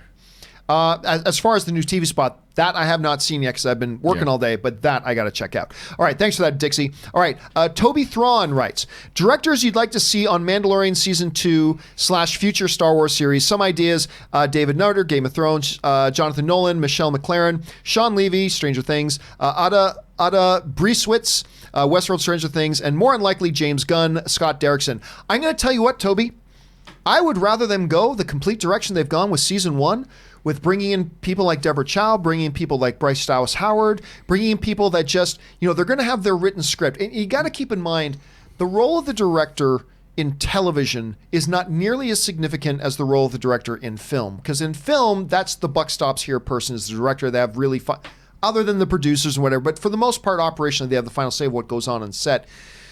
With the director in a television episode, it's a little bit different. The writers have supreme authority power there. It's the writers who dictate the direction because, the directors are going to be there for an episode, then they're gone, and the writers continue on with their episodes. I would really rather like to see them continue on the way that they're going with just these really good role players who can come in. Now, granted, for every Deborah Chow who's got a long, extensive television thing, and Bryce Dallas Howard, you also have a Taika Waititi and things like Rick Famuyiwa. Yes, absolutely. So I'm open. Listen, at this point, Favreau has shown me that he's got his finger on the pulse of understanding what director will work well with him and his material. And I kind of agree with Kristian on this in that it's not time to just go with who's the sexy name. I rather would just leave it to Favreau and say, who do you feel is gelling with your material? Who can tell your story? And who can tell your story? Who can tell your story is the thing for me. All those names that you suggested are pretty good, but do they want to? Any of them are named? I'm going to be, yes, I'm on board. Another name that I would like, I actually would like to see, because I think that you actually made the point I was going to make, was a mixture of the two, because Taika Waititi's doing the season finale of, so do a mixture of two, bring in new up-and-coming directors that want to kind of cut their teeth and make their career. Deborah Chow, by the way, who actually was very established and has done a lot in television. Yes. Has done a lot of stuff, but everyone's talking about her now because she just crushed Star Wars, and now she's going to do all of Obi-Wan. And after seeing that episode, you know why? But she's become a star like that. I would like to see more directors have that opportunity to do that, but I'd also like to see some people who have done really well. And an example of that is Ryan Coogler. I would love to see Ryan Coogler. I know he's busy right now with Black Panther 2, but I think that I've had the pleasure of talking to him a handful of times, and I want to tell you that he's a big Star Wars fan. I think, and I would love to see him. Plus, he's worked with the composer before, obviously with Creed 2. So I would love to see him come in. Plus, he's got a relationship with Disney, so I think he would be someone that would be very interesting. Little interesting side note: Ryan Coogler, Anne's my wife, Anne. I know her. Yeah, she's your wife. You've met her a few times. Yeah, I heard of her. Her ex-boyfriend, who she dated for like 7 years before we got together, was Coogler's roommate in college. Look at that. Yeah, I know, which is kind of funny. Awesome. So anyway, there's that. Anyway, so that practically means me and Coogler are like this. Yeah, right. All right, let's move on here. Harry Killick writes, "Hey John, if you like Tom Hooper films, which I really do, I really suggest The Damn United." I've had so many people recognize that to me. A real football film. Obviously, this was one that was meant for the John Campea Show, but I've already started reading it. If you like The King's Speech, in my opinion, this movie is even better. I've had a lot of people tell me about Damn United. It's the football, soccer for those of us in North American movie. I love Tom Hooper. This guy, his King's Speech, if it's not my favorite film of the decade, it's up there. It ranks up there. I love that film wholeheartedly and passionately. I even love his Les Mis movie, which got a lot of Oscar attention. So I think Cats looks like crap, but he's directing it, so I'm going to give it a shot. It's just kind of like that. Anyway, Terry Giordano writes, Kristian and John, use the Force to tell us your top 3 things you would like to see happen in Star Wars moving forward, assuming you are in charge. Nope, I don't play that game, Terry. I used to do that a lot, but I am officially trying to check myself into the hotel of, I want to let the filmmakers do what they want to do, and then I'll just take it in and see if it works or not. I am out of the game of trying to say what I want to have happen in the movies, other than I'd love to see Luke come back. But aside from that, I'm trying to stay out of that because I'm just setting myself up for disappointment, and that's me. But Kristian, what about you? I won't do a full 3, but I will, because I happen to agree with you. But I will say the thing I would like to see is something that they've already talked about, that it looked like it was going to happen, but now because of the exit of Benioff and Weiss, it might not happen, and that is going back in time, whether it's how did the Jedi and Sith form, the Old Republic days, whether it's a Knights of the Old Republic series. But one of the main things I think that I would do if it's like, hey, you can make the call and they're going to do whatever you want to do. What I would want to do is adapt books that they have in canon or even in Legends and turn them into TV series. And that would be Bane, that would be Plagueis, that would be some of these. I would try to do Bloodline. There's so much that I would take this material that they have that apparently they don't have novels and comics, but the fact that they do have novels and comics, I would use that vast material to pull some movies and TV shows from. All right, Anthony R. writes, so a popular theory going around is that Palpatine in Return of the Jedi was a clone because the real one foresaw Vader's portrayal. Thoughts? Nah. I hope not. It's a cop No, out. that is a deep cop and a betrayal of what the original intent was in the movie. So I would say absolutely not. It's like, wait a minute. So the clone just died, and so what was the real one doing for 30 years? Yeah, and by the way, if the clone dies, well, instead of the Empire falling apart, Emperor just goes, they thought they killed me, but they didn't. That's what I mean. Yeah, I mean, it's like so Saddam Hussein used to have all those the lookalikes, right? And it's like, if that, so he was a lookalike. He wouldn't wait 30 years to go, You killed my clone. Now you got me. I'll sit this one out for 30 years. no. Anthony R. also writes, Episode 4 of The Mandalorian felt weak to me. Oh, I disagree. I loved it. We will pay you to save our village. Plot is old. It felt like a filler Star Trek or Stargate episode. And I've gone into this, Anthony, about why I wholeheartedly disagree with that. To me, I thought it was pivotal. There was some really important stuff they did in this thing. And again, it re-entrenched that classic Western feel. Some very classic tropes. I ate it up. I thought it was fabulous. Anyway, It's Kristian. funny because I agree and disagree with this comment at the same time. I didn't feel it was weak. I felt that there was some stuff inside of the episode that was weak. It was my least favorite out of the 4 chapters for sure. But I didn't feel the entire episode was weak. I agree with you. I think that there's a lot of stuff. I don't think it's a filler at all. I think there's a lot of stuff that further the overall plot, and I think we'll see more of that as we move forward. We'll pay you to save our village. Yeah, he used it once. People said, it's been done twice now. He did the same thing to save Nick Nolte's village. He wasn't there to do that. Right, He yeah, was that there, was a different He was thing, there yeah. to go get his bounty, and the guy just said he was going to do it whether he was helping. My neighborhood's getting crappy. Yeah. Do this so it goes back the way I like it. He was going to different. do it regardless or not. He made the conscious choice in this chapter to help these people because he wanted the sanctuary there. But I do think it did feel like a Star Trek episode. But I'm okay with that. I'm okay that it felt like a Star Trek episode, and I think it did have some Stargate stuff to it. I didn't find that to be a bad thing, even though some did. So I did agree with that, but it wasn't a problem for me. All right, Darth Hideous writes, That's John, a great name. Yeah, it is a great name. John, you say episode 9 doesn't need to explain Snoke or Ben's turn. It absolutely does not. But let me play devil's advocate. No movie needs anything. Hell, no movie needs to exist. Well, that's true, but you're going totalitarian on that. So I don't think people shouldn't want those explanations. Just don't be mad if you don't get them. See, here's my point on this. My thing is that what is always in service to the main story going on? What's in service to the main narrative? And what things are just extracurricular that you could have, but you don't need because they don't ultimately serve the story or help you get where you're going in the story? To me, Ben's turn, I actually had this discussion earlier today on Twitter with a friend of mine.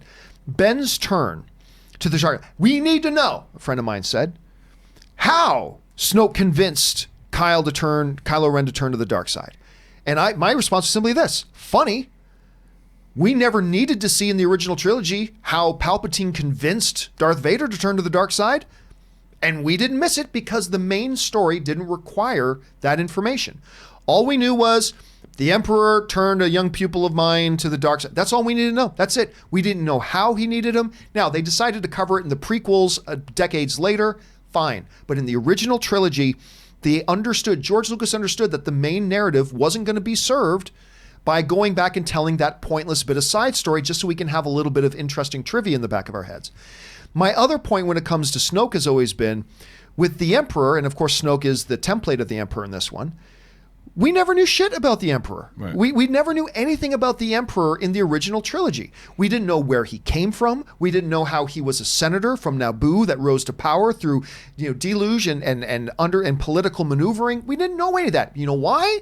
Because we didn't need to know it, because it didn't serve the overall story drive. Now look, will I have a problem if they decide to waste screen time going back to answer these questions that don't need to be answered for the fulfillment of the story? No. If they make them interesting and fun and entertaining and find some way to make it relevant to the story, I'm okay with it. I just don't see how having the information of how Kylo was convinced by Snoke or Palpatine to turn to the dark side is at all relevant to the overall story. If it is Palpatine, maybe it becomes relevant to the story. Otherwise, I just don't see it. But anyway, you and I have had discussed about this. Yeah, and it's too long of a. We'll be here for a while if I get into, because there was a lot of stuff you said about the stuff with how we didn't need a lot of the backstory for Palpatine and the Emperor.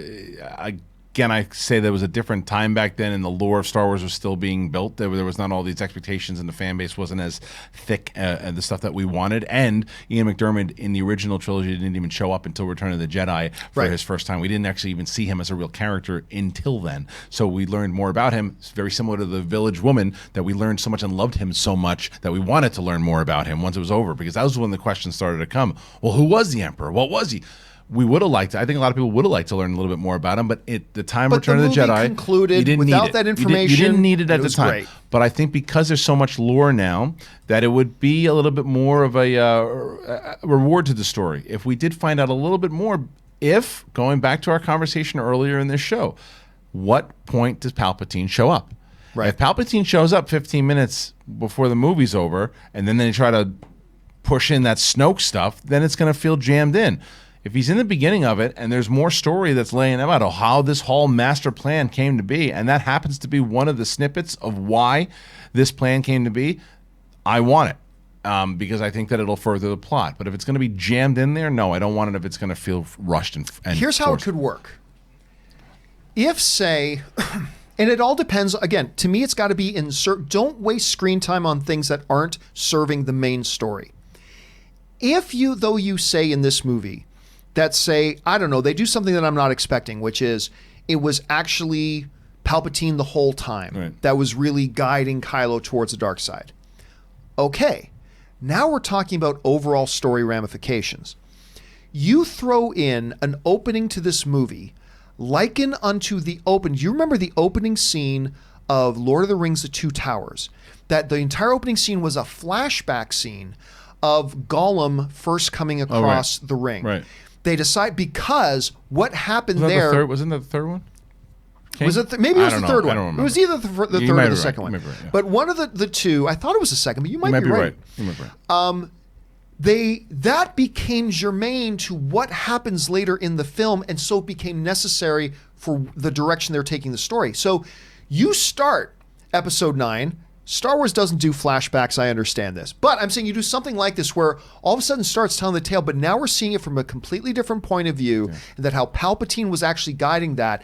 Now, what turns Kylo becomes resonant to the story overall. Yeah. And that point, I'm on board. Star Wars does do flashbacks. Last Jedi did flashbacks, and J.J. Abrams does flashbacks. Last Jedi did a little bit, yeah, a little bit. Last Jedi did Force Awakens did flashbacks also. Well, yeah, with just a memory of her. But I mean, Last Jedi did it a few times with Luke and Kylo in the hut. That's true. That's true. So yeah, they might go that way. So if it does something like that makes it important to the overall story, I'm on board. If it's just for curiosity's sake, don't waste screen time. We got 2 hours and 21 minutes left of the Star Wars saga. Yeah. Spend it on the main story, but we'll see. You raised some good points. All right, James Gold writes, shouldn't Anakin need to be in Rise of Skywalker by the same logic JJ uses with Palpatine? The first 6 movies are about him, and he's maybe the central character. I disagree. I don't believe the first 6 chapters are about him. I think the first 3 chapters are about him. He is there as the baton is passed, because the second trilogy is clearly more the original trilogy, I should say, is about Luke. Yeah. He is the main character at that point. So I would say no, that Anakin absolutely doesn't need to be there. Anakin didn't survive a fall. He is clearly dead at this point. Right. But it's about a transitional period. We got the first three about Anakin. The main original trilogy is about Luke, and then we've got the second thing here, and we bring in Palpatine to be the connective tissue between the three, but I don't think just because one is you have to bring in another. But I'm not opposed to the idea either. So I don't know how you feeling about that. It's just, I do broken record stuff here. It's just the problem with how much you're going to cram in 2 hours and 25 minutes. Like, you're going to do the Emperor story. You're going to do finally what we have with Rey. You got the whole thing with now Finn and his story, because we're finding out more about his backstory. Poe, and now you're going to cram in the Anakin angle also. It's I don't think it's necessary, and I don't think that they're gonna use him. If he shows up, it's going to be as a Force Ghost at the very end. Do you think he could cameo? At the very end, as a Force Ghost, like the kind of Endor wave, and even that I find slim to none. All right. Aaron Green writes, Baby Yoda is a teenager in Rise of Skywalker and helps the rebellion. Yay or nay? It's nay. It's the same Nay. thing. It's because that would mean that J.J. Abrams knew that the baby was going to be a big hit, and let's make that put that in as part of the story. It's just, there's no way they collaborated. Yeah. Taylor Guerin writes, the other day I sent in a tip and may have spoiled some big Fallen Order reveals for viewers. I didn't have any malicious intent. Oh, I remember this. And I knew you didn't intend it on purpose. I knew you didn't intend on purpose. No malicious intent. I want to extend my deepest apologies to you and fellow film fan viewers. Keep up the great work. Nice. Yeah, and I do. By the way, and Taylor, good on you for owning up to that. I appreciate that. And I knew there wasn't any ill intent, but just we're always warning people, you know what, got to be very careful, because I believe sometimes some of the worst spoilers are given by people who didn't realize what they were doing. So always, you're typing these things out, give it a quick read over before you hit submit. Make sure you're not spoiling anything for anybody. And I mean, accidents happen. Hell, I have accidentally spoiled things on the show before and go, oh, geez, damn it, I just said something I shouldn't have said.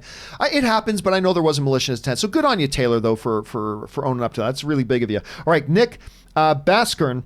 I have been a fan of you guys since the AMC days, and I've had the pleasure of meeting both of you at a Star Wars celebration. That's cool. If you guys were Padawans crafting your sabers, what color crystal would you choose? Well, I've always been a classic blue. I don't know why, but that's mine. Do you go with one of the classic colors, or do you go the Samuel L. Jackson route and pick your own? Come on, man. Red. Oh, of course. What was I? Why did I even ask? Silly. Why did I even ask? Well, listen, Nick, thank you so much for writing in, and I'm going to guess, because Gotta bleed the crystal. I hate that, by the way. I I think, okay, you and I were together at an Anaheim celebration once, but the other one that we were actually together was at the Orlando one. Yeah. So I'm wondering, Nick, if that was the Orlando one. It must have been Orlando, because in 2015... Anaheim, you were there briefly. I was there briefly. Yeah, you showed up, I think, for during the Rebels or for the Rebels thing. But no, it's probably. I would guess it's probably Orlando, unless it was right outside the convention center. Because I remember running into you and Ann as you guys were getting. Yes, but that Orlando celebration was great. It was good. They were both. I had a great time at Orlando celebration. The Chicago was really fun too. All right. We only got time for a couple more here, guys. Christopher Manu writes, hey, John and Kristian, love the show. Thank you so much, Christopher. My question is, do you think we will have any original trilogy characters cross over to The Mandalorian? If so, who and why? Thanks, guys. You know what? I feel like they are going to avoid that at all costs. They want this to be a news story in the outer things of the planet. I really don't think we will, and I don't think they should. I'm not saying it's impossible. Don't misquote me. Very well, they could do that. But I'm going to guess at this point, no. What do you think? I think we'll get mentions of them. Mentions aren't impossible. Because I even think that there could have been, there might have been a mention of Han Solo, where they said a smuggler who's on the run, but some people pointed out that he didn't actually go. He was still fighting for the rebellion at that point. I don't know when he went off to start being a smuggler again. But either way, there'll be references, and I think there'll probably be a reference to Luke Skywalker. It had to be well after, though, that Ben was born, right? And this only takes place like 5 years after the Return of the Jedi. So yeah, he was. I don't think he was. Yeah, you're right. Because Bloodline is. Well, no, which is the one? I forget which novel it was. I think it was maybe the Solo novel, where he's with Ben and he's like trying to take care of him and like being like a domesticated dad or was it? Shoot, I can't. Maybe it was Bloodline. Because I believe in Bloodline, Ben's already older. And no, Bloodline. He's older. It was. maybe I can't remember which story it was, but and Leia's off doing her thing like an adventure, and he's like watching Ben and trying. It might have been the solo novel. So I think he's probably still with Leia at this point in Mandalorian. Well, only 5 years after Return of the Jedi. Yeah. All right, Big Lou's Workshop writes, do you guys find it odd that in Mandalorian, everyone seems to know about the Mandalorians, but in the movies, nobody knows what a Jedi is? Seems odd that the Peacekeepers are not remembered more. Thoughts? Well, you gotta understand. First of all, that's always been something that's itched my brain a little bit the wrong way. The explanation, though, is that once the Empire eradicated them, made it even illegal to speak of them, and then probably went through to eradicate them from every bit of data in history ever in the universe, and then particularly when you get into outer core worlds like, say, Jakku, that it becomes more of an issue of myth and legend and things like that. And that's exactly what they were doing. Again, in that advanced technology, that becomes hard to swallow, but I believe that's what they're going for. How do you see it? Well, yeah, I mean, it's similar in the way that, because in Rebels, they were still a culture that was around and people knew about them. They weren't like wiped out. And it was after this purge that we now are knowing about that they seemed like they were hiding and underground, but people know about them for sure. And they're like the Romans. It seems like more. That's the way that I looked at it. And the Jedi, I think that's accurate. I think that the Empire to the Mandalorians, I don't care if people talk about the Mandalorians, but the Jedi, it's like, no, wipe out everything about them, their existence, all of it. I think even in canon, I think they wiped out all the records of them. And you can't speak of them. Right. Like even in Fallen Order, the game, there's a thing about somebody starts to talk about Jedi, and like, hey, don't say that, you know? Yeah. So anyway, that Norwegian guy writes, is the future of Star Wars on TV rather than the movies? Because it seems with The Mandalorian that smaller stories in the Star Wars universe is the way to go. I completely disagree. I think having one hit does not determine the future. What I do think is the immediate future. We've got Mandalorian, we got Obi-Wan coming. There's an immediate time frame right here, but I do believe Star Wars' true home is the big screen, told in these big epic scale stories, movie cinematic stories there. But there is a time now that we're entering into where television is going to become a different way for them to tell these stories. And I think it's going to be a part of Star Wars moving forward in the future. So anyway, that's how I see it. Kristian. I actually do agree that I think this TV is the future. I think that it's a way. I'm more invested in 4 straight weeks or 3 straight weeks of Mandalorian than I have in Star Wars in a long time, because I was set up with a character. I'm learning where the character goes. I can't wait until the episode drops because I want to see where the adventure is going next. And I know that they have at least 5 to 6 hours to tell this entire story that I now am invested in these characters. The movies are in a disadvantage where they have to cram everything in 2.5 hours or 2 hours and 20 minutes. And in order to find out what happens next, I got to wait 2 to 3 years every single time. So I think that the way we are as a culture now, and because TV has changed so dramatically, because it can be so much more cinematic. I mean, look at the episodes. This was what I will say about Chapter 4. Chapter 4 of The Mandalorian seemed the most television out of the 3 episodes. The first 3 seemed very cinematic. This seemed scaled down and more dramatic and more television. And that has to happen with... Notwithstanding an ATST. Yeah, notwithstanding. But I think that with a show like Obi-Wan, if you gave me the option of where I said, you can go on the big screen and go watch this in 2 hours, or you can watch it in 6 to 8 hours, I'm taking the TV show all day long because I want to learn more about that character. I want to learn more new characters, side stories, more people that can come in, and ways that they can tie it back to the entire universe. It doesn't seem crammed. Do I want to keep watching Star Wars in the theater? Yes, but I think like standalone one-offs could actually be more beneficial than full-on trilogies. I think that a continuous storyline that is telling the story of the future should be in television. All right. I disagree, but I see advantages in it, though. Wiley Todd writes, question about Revenge of the Sith. When Palpatine says to the Council that Jedi are bad, when do the people find out, or how that it's the opposite? I'm really confused. Let me try this again. I think they're really confused about Yeah, that. I think they're really. I think I'm really confused. I'm not quite sure what it is like. So he's saying he tells everybody that the Jedi are the bad. ones that are when bad. When do they realize that he was lying? When do they realize that he was the one? Then and when does the government and the people understand that he is the one? Because he gets overthrown and everybody seems to be okay with it, right? I think that if you go through like whether it's rebels, there are and it's. All of it was all based upon the Nazi rule. I mean, a lot of yes. And when Hitler took over in the beginning, the German people were like, that's our leader. And then while he was ruling, like there were a lot of Germans like, he's not a good person, but we can't say anything because then we'll be dead. But then when the war happens and other people, it's like it's just the natural kind of progression of war where they see the leadership is maybe not what they thought it was going to be, and there's other people who always felt that way. It's the pure politics of Star Wars, right? So it just seemed like more and more things that were exposed.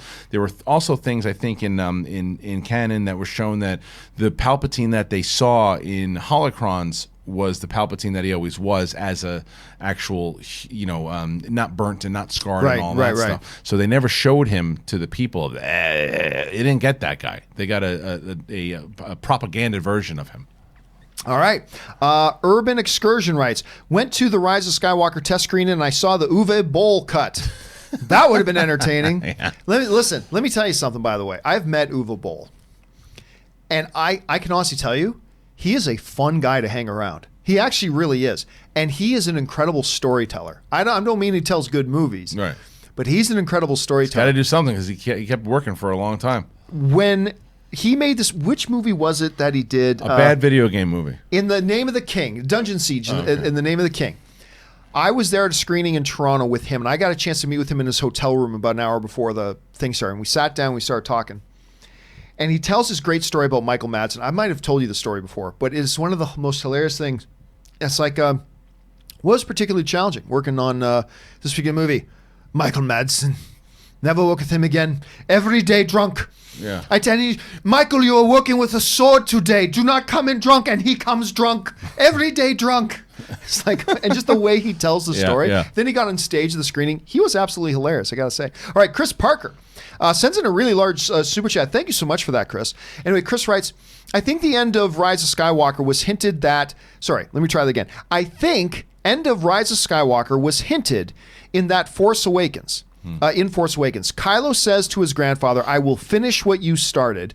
In episode 9, I believe Kylo will sacrifice himself at the end to bring back Anakin, who will finish off the Emperor once and for all. So kind of like he's going to find the Soul Stone and exchange the soul for a soul. You had me up until bringing back Anakin. I think that he will finish what he started, but he'll be the one to take out Palpatine. Yes, I mean, if you're going to like, ooh, maybe that's what he meant. But I mean, obviously, that wasn't what Kylo was thinking when he said it in The Force Awakens. But that could be, that's actually not a bad idea. The idea that he sacrificed himself to bring back Anakin so Anakin can fight the Emperor and kill him. I mean, I don't know. Yeah, that's although it sounds ridiculous to me, but it's also one of those things that, depending on how it was executed, if they actually did it, it could actually be quite epic. I'm going to lean towards the silly side, but I don't know. It's got potential. It's an interesting way of looking at it, Chris. Thanks for sending that in, man.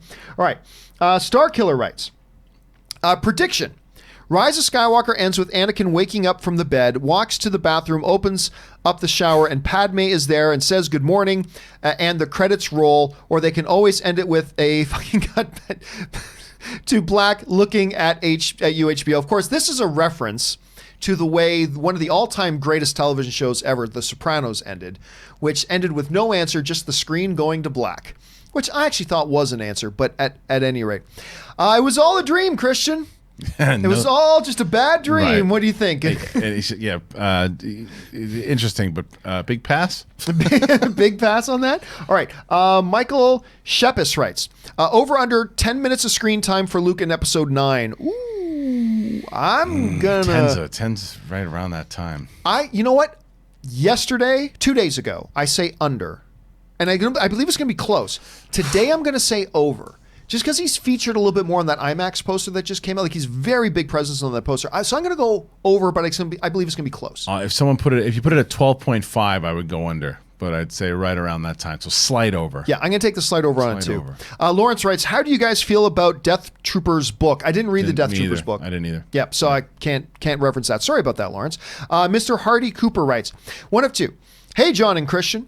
My friend and I just watched Mandalorian Episode 4. He's a bit frustrated regarding the fact that Mando does not take off his helmet around other people, and he notes that Sabine and other Mandalorians do in Rebels. He feels like they contradict each other regarding that Mando can't take off his helmet off. What are your takes on it? Bring on the filthy mate. Thanks a lot for that, Matt. And here's been my interpretation of it, because you're right. Like, there have been incarnations of Mandalorians manifestation of Mandalorians we've seen in various Star Wars stories where taking off the helmet's not a problem, not an issue. This is my approach to this right now. There is actually very little we know about this particular group of Mandalorians. And one of the things that we know from canon and other things is that the Mandalorians are not just one big, happy, united people. There's pockets. There are segments of Mandalorians. And one of the things we also know is that Pedro Pascal himself is not by birth Mandalorian. Right. He's something else that was then adopted into the Mandalorian way.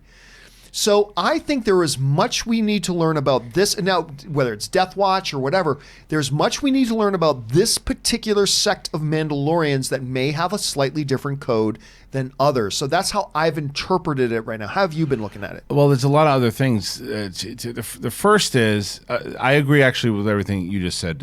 It's the different pockets is the first thing you should be looking at.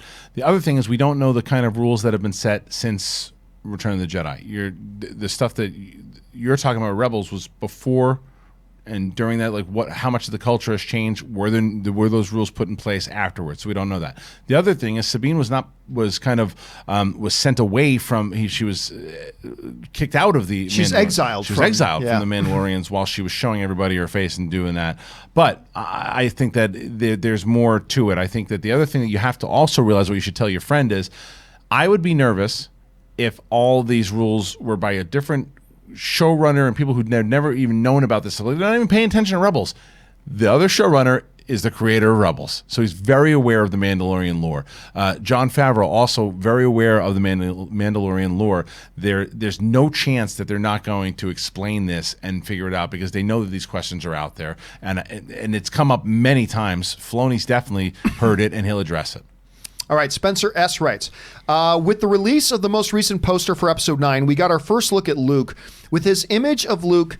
With this image of Luke not exactly looking like a Force ghost, does this poster increase or decrease your odds of Luke being alive in Episode 9? All right, so for those of you who don't know, since The Last Jedi, I have desperately, in vain, and probably naively, been holding on to what I call a 5% chance that Luke isn't actually dead. That he simply enacted some other new force power that we've never seen to get away from the planet. Why all of his clothes got left behind, just like Obi-Wan and Yoda's, I can't explain.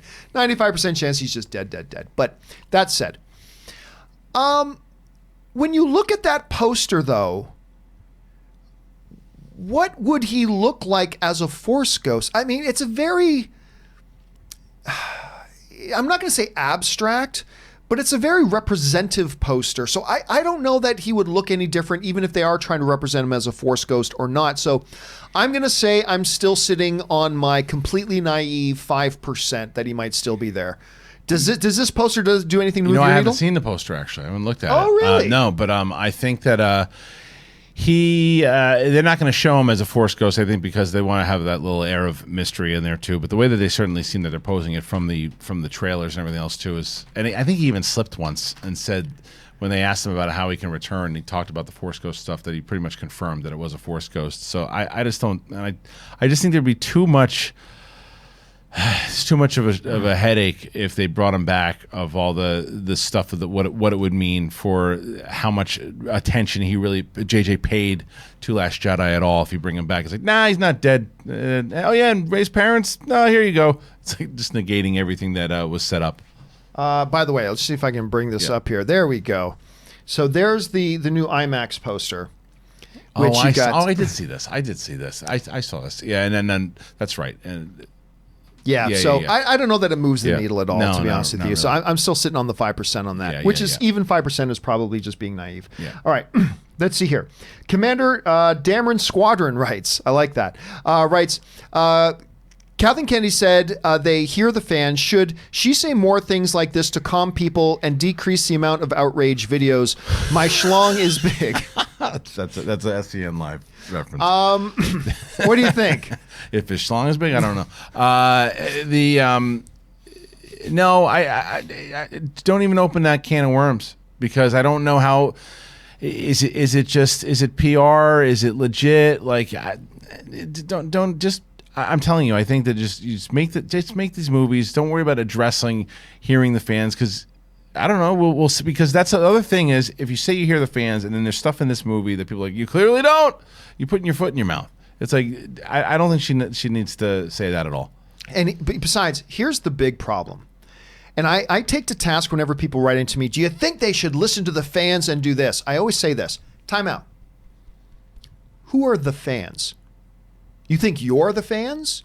Guess what? You don't speak for me, and I don't speak for that guy over there. And that guy thinks that guy's a fan, and he thinks differently than what that thinks. So when people say the fans want this, what I will always say is no, you want that, and a certain number of fans who are like-minded to you on this issue feel that, but there's a lot of fans who don't.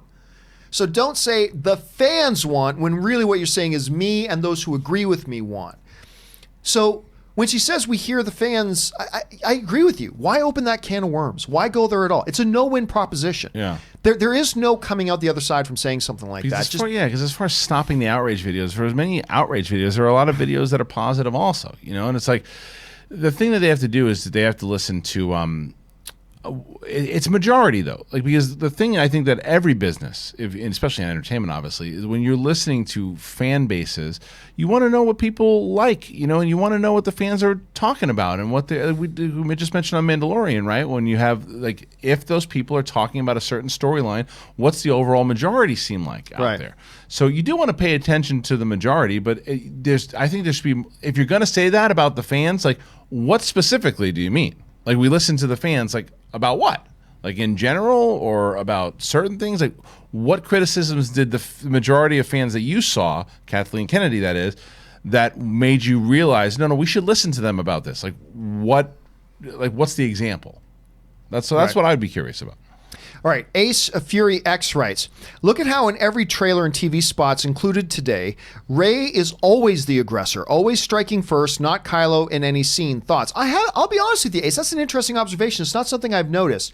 If I do go back and watch all of them and I find that what you're saying is actually correct, we don't know if she struck first. Right. All we know is that they're starting this scene with her doing a strike, but there could have been 10 other strikes before that happens. But it's still an have you noticed this at all? I haven't. I haven't. But she's been the aggressor in a lot of these fights, and she's bested him from when they fought in Force Awakens. They didn't really fight in the second one, minus a struggle. But she has overpowered him, and I'm curious if she's going to do it again. Now, I always got to bring up though, of course, in that first fight, he was literally dying from a bowcaster shot to the abdomen. He was hurting for sure, and he got shot. Yeah. But it's an interesting observation, Ace. I hadn't even really thought about that. I'm going to go back and watch the stuff now and keep an eye open for that. All right. Adam Frasher writes, howdy, John and Kristian. Wanted to tell you that watching AMC Jedi Council inspired me to write a 16-page essay on why Star Wars is space fantasy, not science fiction. Thanks to you guys, I got an A+. Awesome. That's an interesting distinction. Yeah. It isn't it? Because you know what? I think Robert Meyer Burnett was kind of saying, look, it is sci-fi, but it's also definitively fantasy. Yes, but that's why it's combined. Science fiction to me, it's not science fiction. It's sci-fi fantasy. Or space opera, but when people say it's science fiction, it's things that could potentially be achieved. And this is straight up fantasy with aliens and creatures that talk and all these things. It's a fantasy movie, but it just happens to take place in the science fiction element. That's why it's combined, and that's what Lucas always said it was. Right. Yeah. I agree. Is not neither distinctly just one or the other. Right. And I well done, Adam. Well done. And congratulations on your grade. That's awesome. Lawrence writes, how do you feel about the Star Wars Death Troopers here we go, books? Here we go again. I have the audiobook and I love the series or one-off film. I love a series or one-off film about it. Again, it's not one that either of us have decided to partake of at that point. Nick Casper and Jordan Rattenvong just send in super chats to be supportive. Thank you so much, guys. We appreciate that. Caleb Kaiser sends in a $50 once. You know what, Caleb? You're going to get your own standalone video as well. I'm going to do a standalone video answering this, but we'll just address it quickly here anyway. In episode 4, talking about The Mandalorian, the woman who raised her hand when asked who can shoot a gun, I personally believe she is a retired stormtrooper, and for 2 pieces of evidence. Number 1, the ATST. How did it get there? Number 2, the helmet conversation with Mando has deeper meaning. I will tell you something right now, Caleb, why you're wrong. Did you see her shoot at the target practice? That ain't a stormtrooper. She's really good. Yeah. She's real good. Yeah, she is not a stormtrooper. Elite trooper. But you know, Robert Meyer Burnett brought up an interesting thing about that. It's like one of the cool things about the ATST there is that look at the ramification of the fall of the Empire. That, you know, in our real world, a lot of wars happened and end, and there's still landmines all over the place and children getting their legs blown off and blah, blah. In the Galactic Empire, it would make sense that with the fall of the Empire, there's still like munitions around and war gangs are getting their hands on ATSTs. I thought that was really interesting. That was really cool. Yeah, I like that. But I do like the idea that she was this kind of ex-imperial or whatever it might be. Or some sort of former military, clearly. Maybe she found that village and she took off from her squad and she had that. I don't hate that for sure, but it's funny that she can shoot. So. With her targeting? Yeah, she's no stormtrooper. Jordan sends in a couple more super chats. Thank you, Jordan. Muhammad Bahari writes, after the TV spot with Duel of the Fates, which was really fun, I don't need to see any more trailers. I'm in. Just confirming that Palpatine has some sort of an endgame. The final word in the story of Skywalker has me locked in. Also, side note, Episode 7 has a really great pace. It does. Yeah. I listen. You're preaching to the choir, Muhammad. I mean, I love that movie. I love The Force Awakens very, very much. The Duel of the Fates spots was really good. And listen, that's why they said no more trailers. I mean, we're going to get TV spots. Right. And I think there are going to be a lot of people who do take or leave the TV spots. But they said, to my surprise, that final trailer was indeed the final trailer. They're not going to put out any more full trailers, which made me think there was going to be a little bit more in it. But we just covered that ground already. Anyway, how do you feel about all that? That it's going to be a the final story. The final story is covered with Palpatine. I think. It just, I feel like we've talked about this, with how he's presented himself. Like, what does it mean? What's the overall arc? I think that the final word of the story of Skywalker is a way to promote that previous question. How is this the final chapter? That was the one to me. I think that out of all the spots, though, John, that was my favorite. That was my favorite spot because it did have the Emperor in it. It did show this is the finale, and it also showed that there's been a plan, and that's why. 15 minutes at the end of the movie, it cannot be. Please no. All right, guys, we're gonna have to race through the last couple of questions here because we're heading near the end of our time here. Jordan writes, "Are Star Wars for adults? Think Logan in space. Absolutely effing not. Listen, Star Wars. You're pretending like Star Wars isn't already for adults. Star Wars is for adults, and it's also for non-adults. I think he's saying rated R Star Wars movie. Yeah. Oh, okay. Our Star Wars. Oh, no, okay, yeah. R-rated Star. I'm going to say no because Star Wars is already for adults. It's for adults and it's for everybody else as well. You're talking about let's do a Star Wars movie that's only for adults and excluded from everybody else, and that's just not the Star Wars universe. And by the way, what do you do? Like, is them dropping the F-bomb in the Star Wars? Ooh, that makes it better. Right. I've never understood that, and so I say no. I think that you can, for the main thing when it comes to rated R, what gets your rated R rating, like you said, right? It's either cursing. They don't need that in that because that would feel weird to have them dropping the F-bomb in the Star Wars. That's the one thing. The second thing is nudity. Yeah, they're not going to do that. Not necessary for that one. And the third is extreme violence. They can get to extreme violence. We've seen that in The Mandalorian. Yeah. You can do extreme violence in a way that you don't need it to be R, and you can make it a little more adult. The scene with IG-11 and The Mandalorian is about as hardcore as you get, and he's chopping people's legs off. There's other that the battle in the chapter 3 at the end. Like you can certainly push the limits and not need a rated R for Star Wars. He killed Jawas. Right, which, dude, I laugh so hard every time just disintegrating people. And not a lot of people bring that up, the no disintegrations. You understand why the Mandalorians just disintegrate everybody. You understand now. I thought that was great. Yeah. Ben Rayner writes, regarding Dark Ray theories, what would be your most liked outcome and your least liked outcome? My best clone, my worst vision. What about you? Again, Agreed. Ben, it's impossible to say out of context. I mean, because I could say that my worst one is just a dark vision, but then we see the movie and they execute it in such a way and set it up in such a way. It's like, oh my God, that was awesome. So, yeah, it's. I think it is folly to go in to set up what it is that would be best and what would be worse when it all depends on the execution. So, yeah, the one I'm worried about is just a dark vision or a nightmare of some sorts, because that's a little bit of a cop-out from then they shouldn't have shown us that in the teaser spot. But if they do it, I'm not going to automatically shove it away, because if it's executed fantastic and it creates for a great scene, then I'll be more forgiving of it. I agree 100%, but I also think that, and I agree with him, that my two scenarios I'm hoping for is the clone version is to see how they made it work, but that could also be absolutely ridiculous and not be executed at all. We go, oof, wish there was a vision. But I would like to see them do something without a vision, because visions have been done 1 billion times over. It's like, okay, we get it. She could go dark if she doesn't go down this path. It's like, it's lame.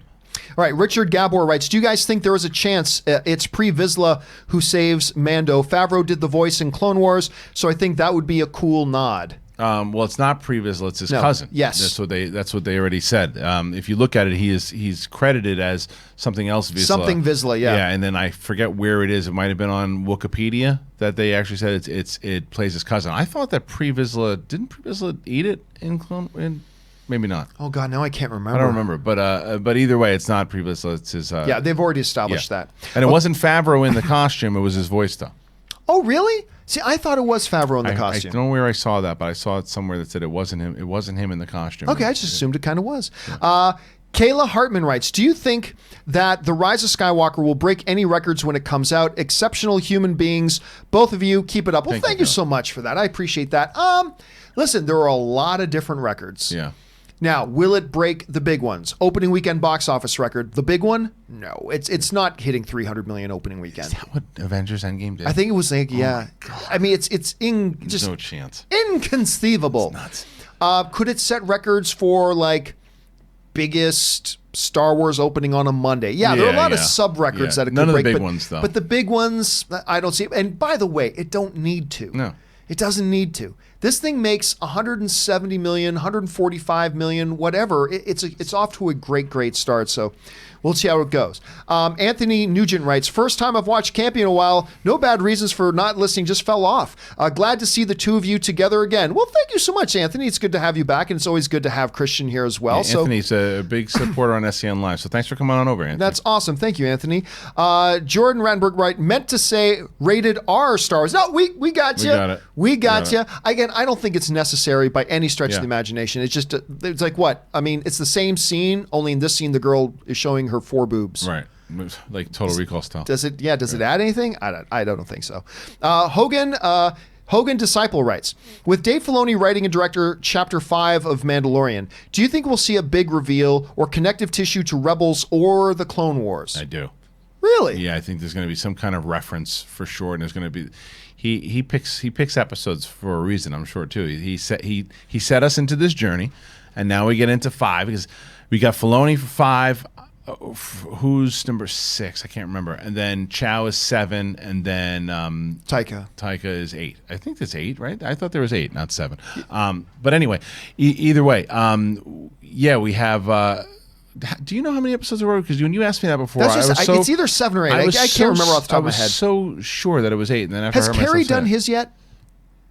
No, it was. Then it's got to be 8 because we know Chow does 2. Right. We know Filoni does 2. Yes. Taika hasn't done his yet, has he? He's a season finale. He's finale. So episode 1 was Filoni. Episode 2 was Rick Fiuma. Oh, so I said Ray. So Rick did do his. You're thinking about Carrie. So we've now then 3 was Chow. 4 was Chow. 4 was Bryce Dallas Howard. 5 is Filoni.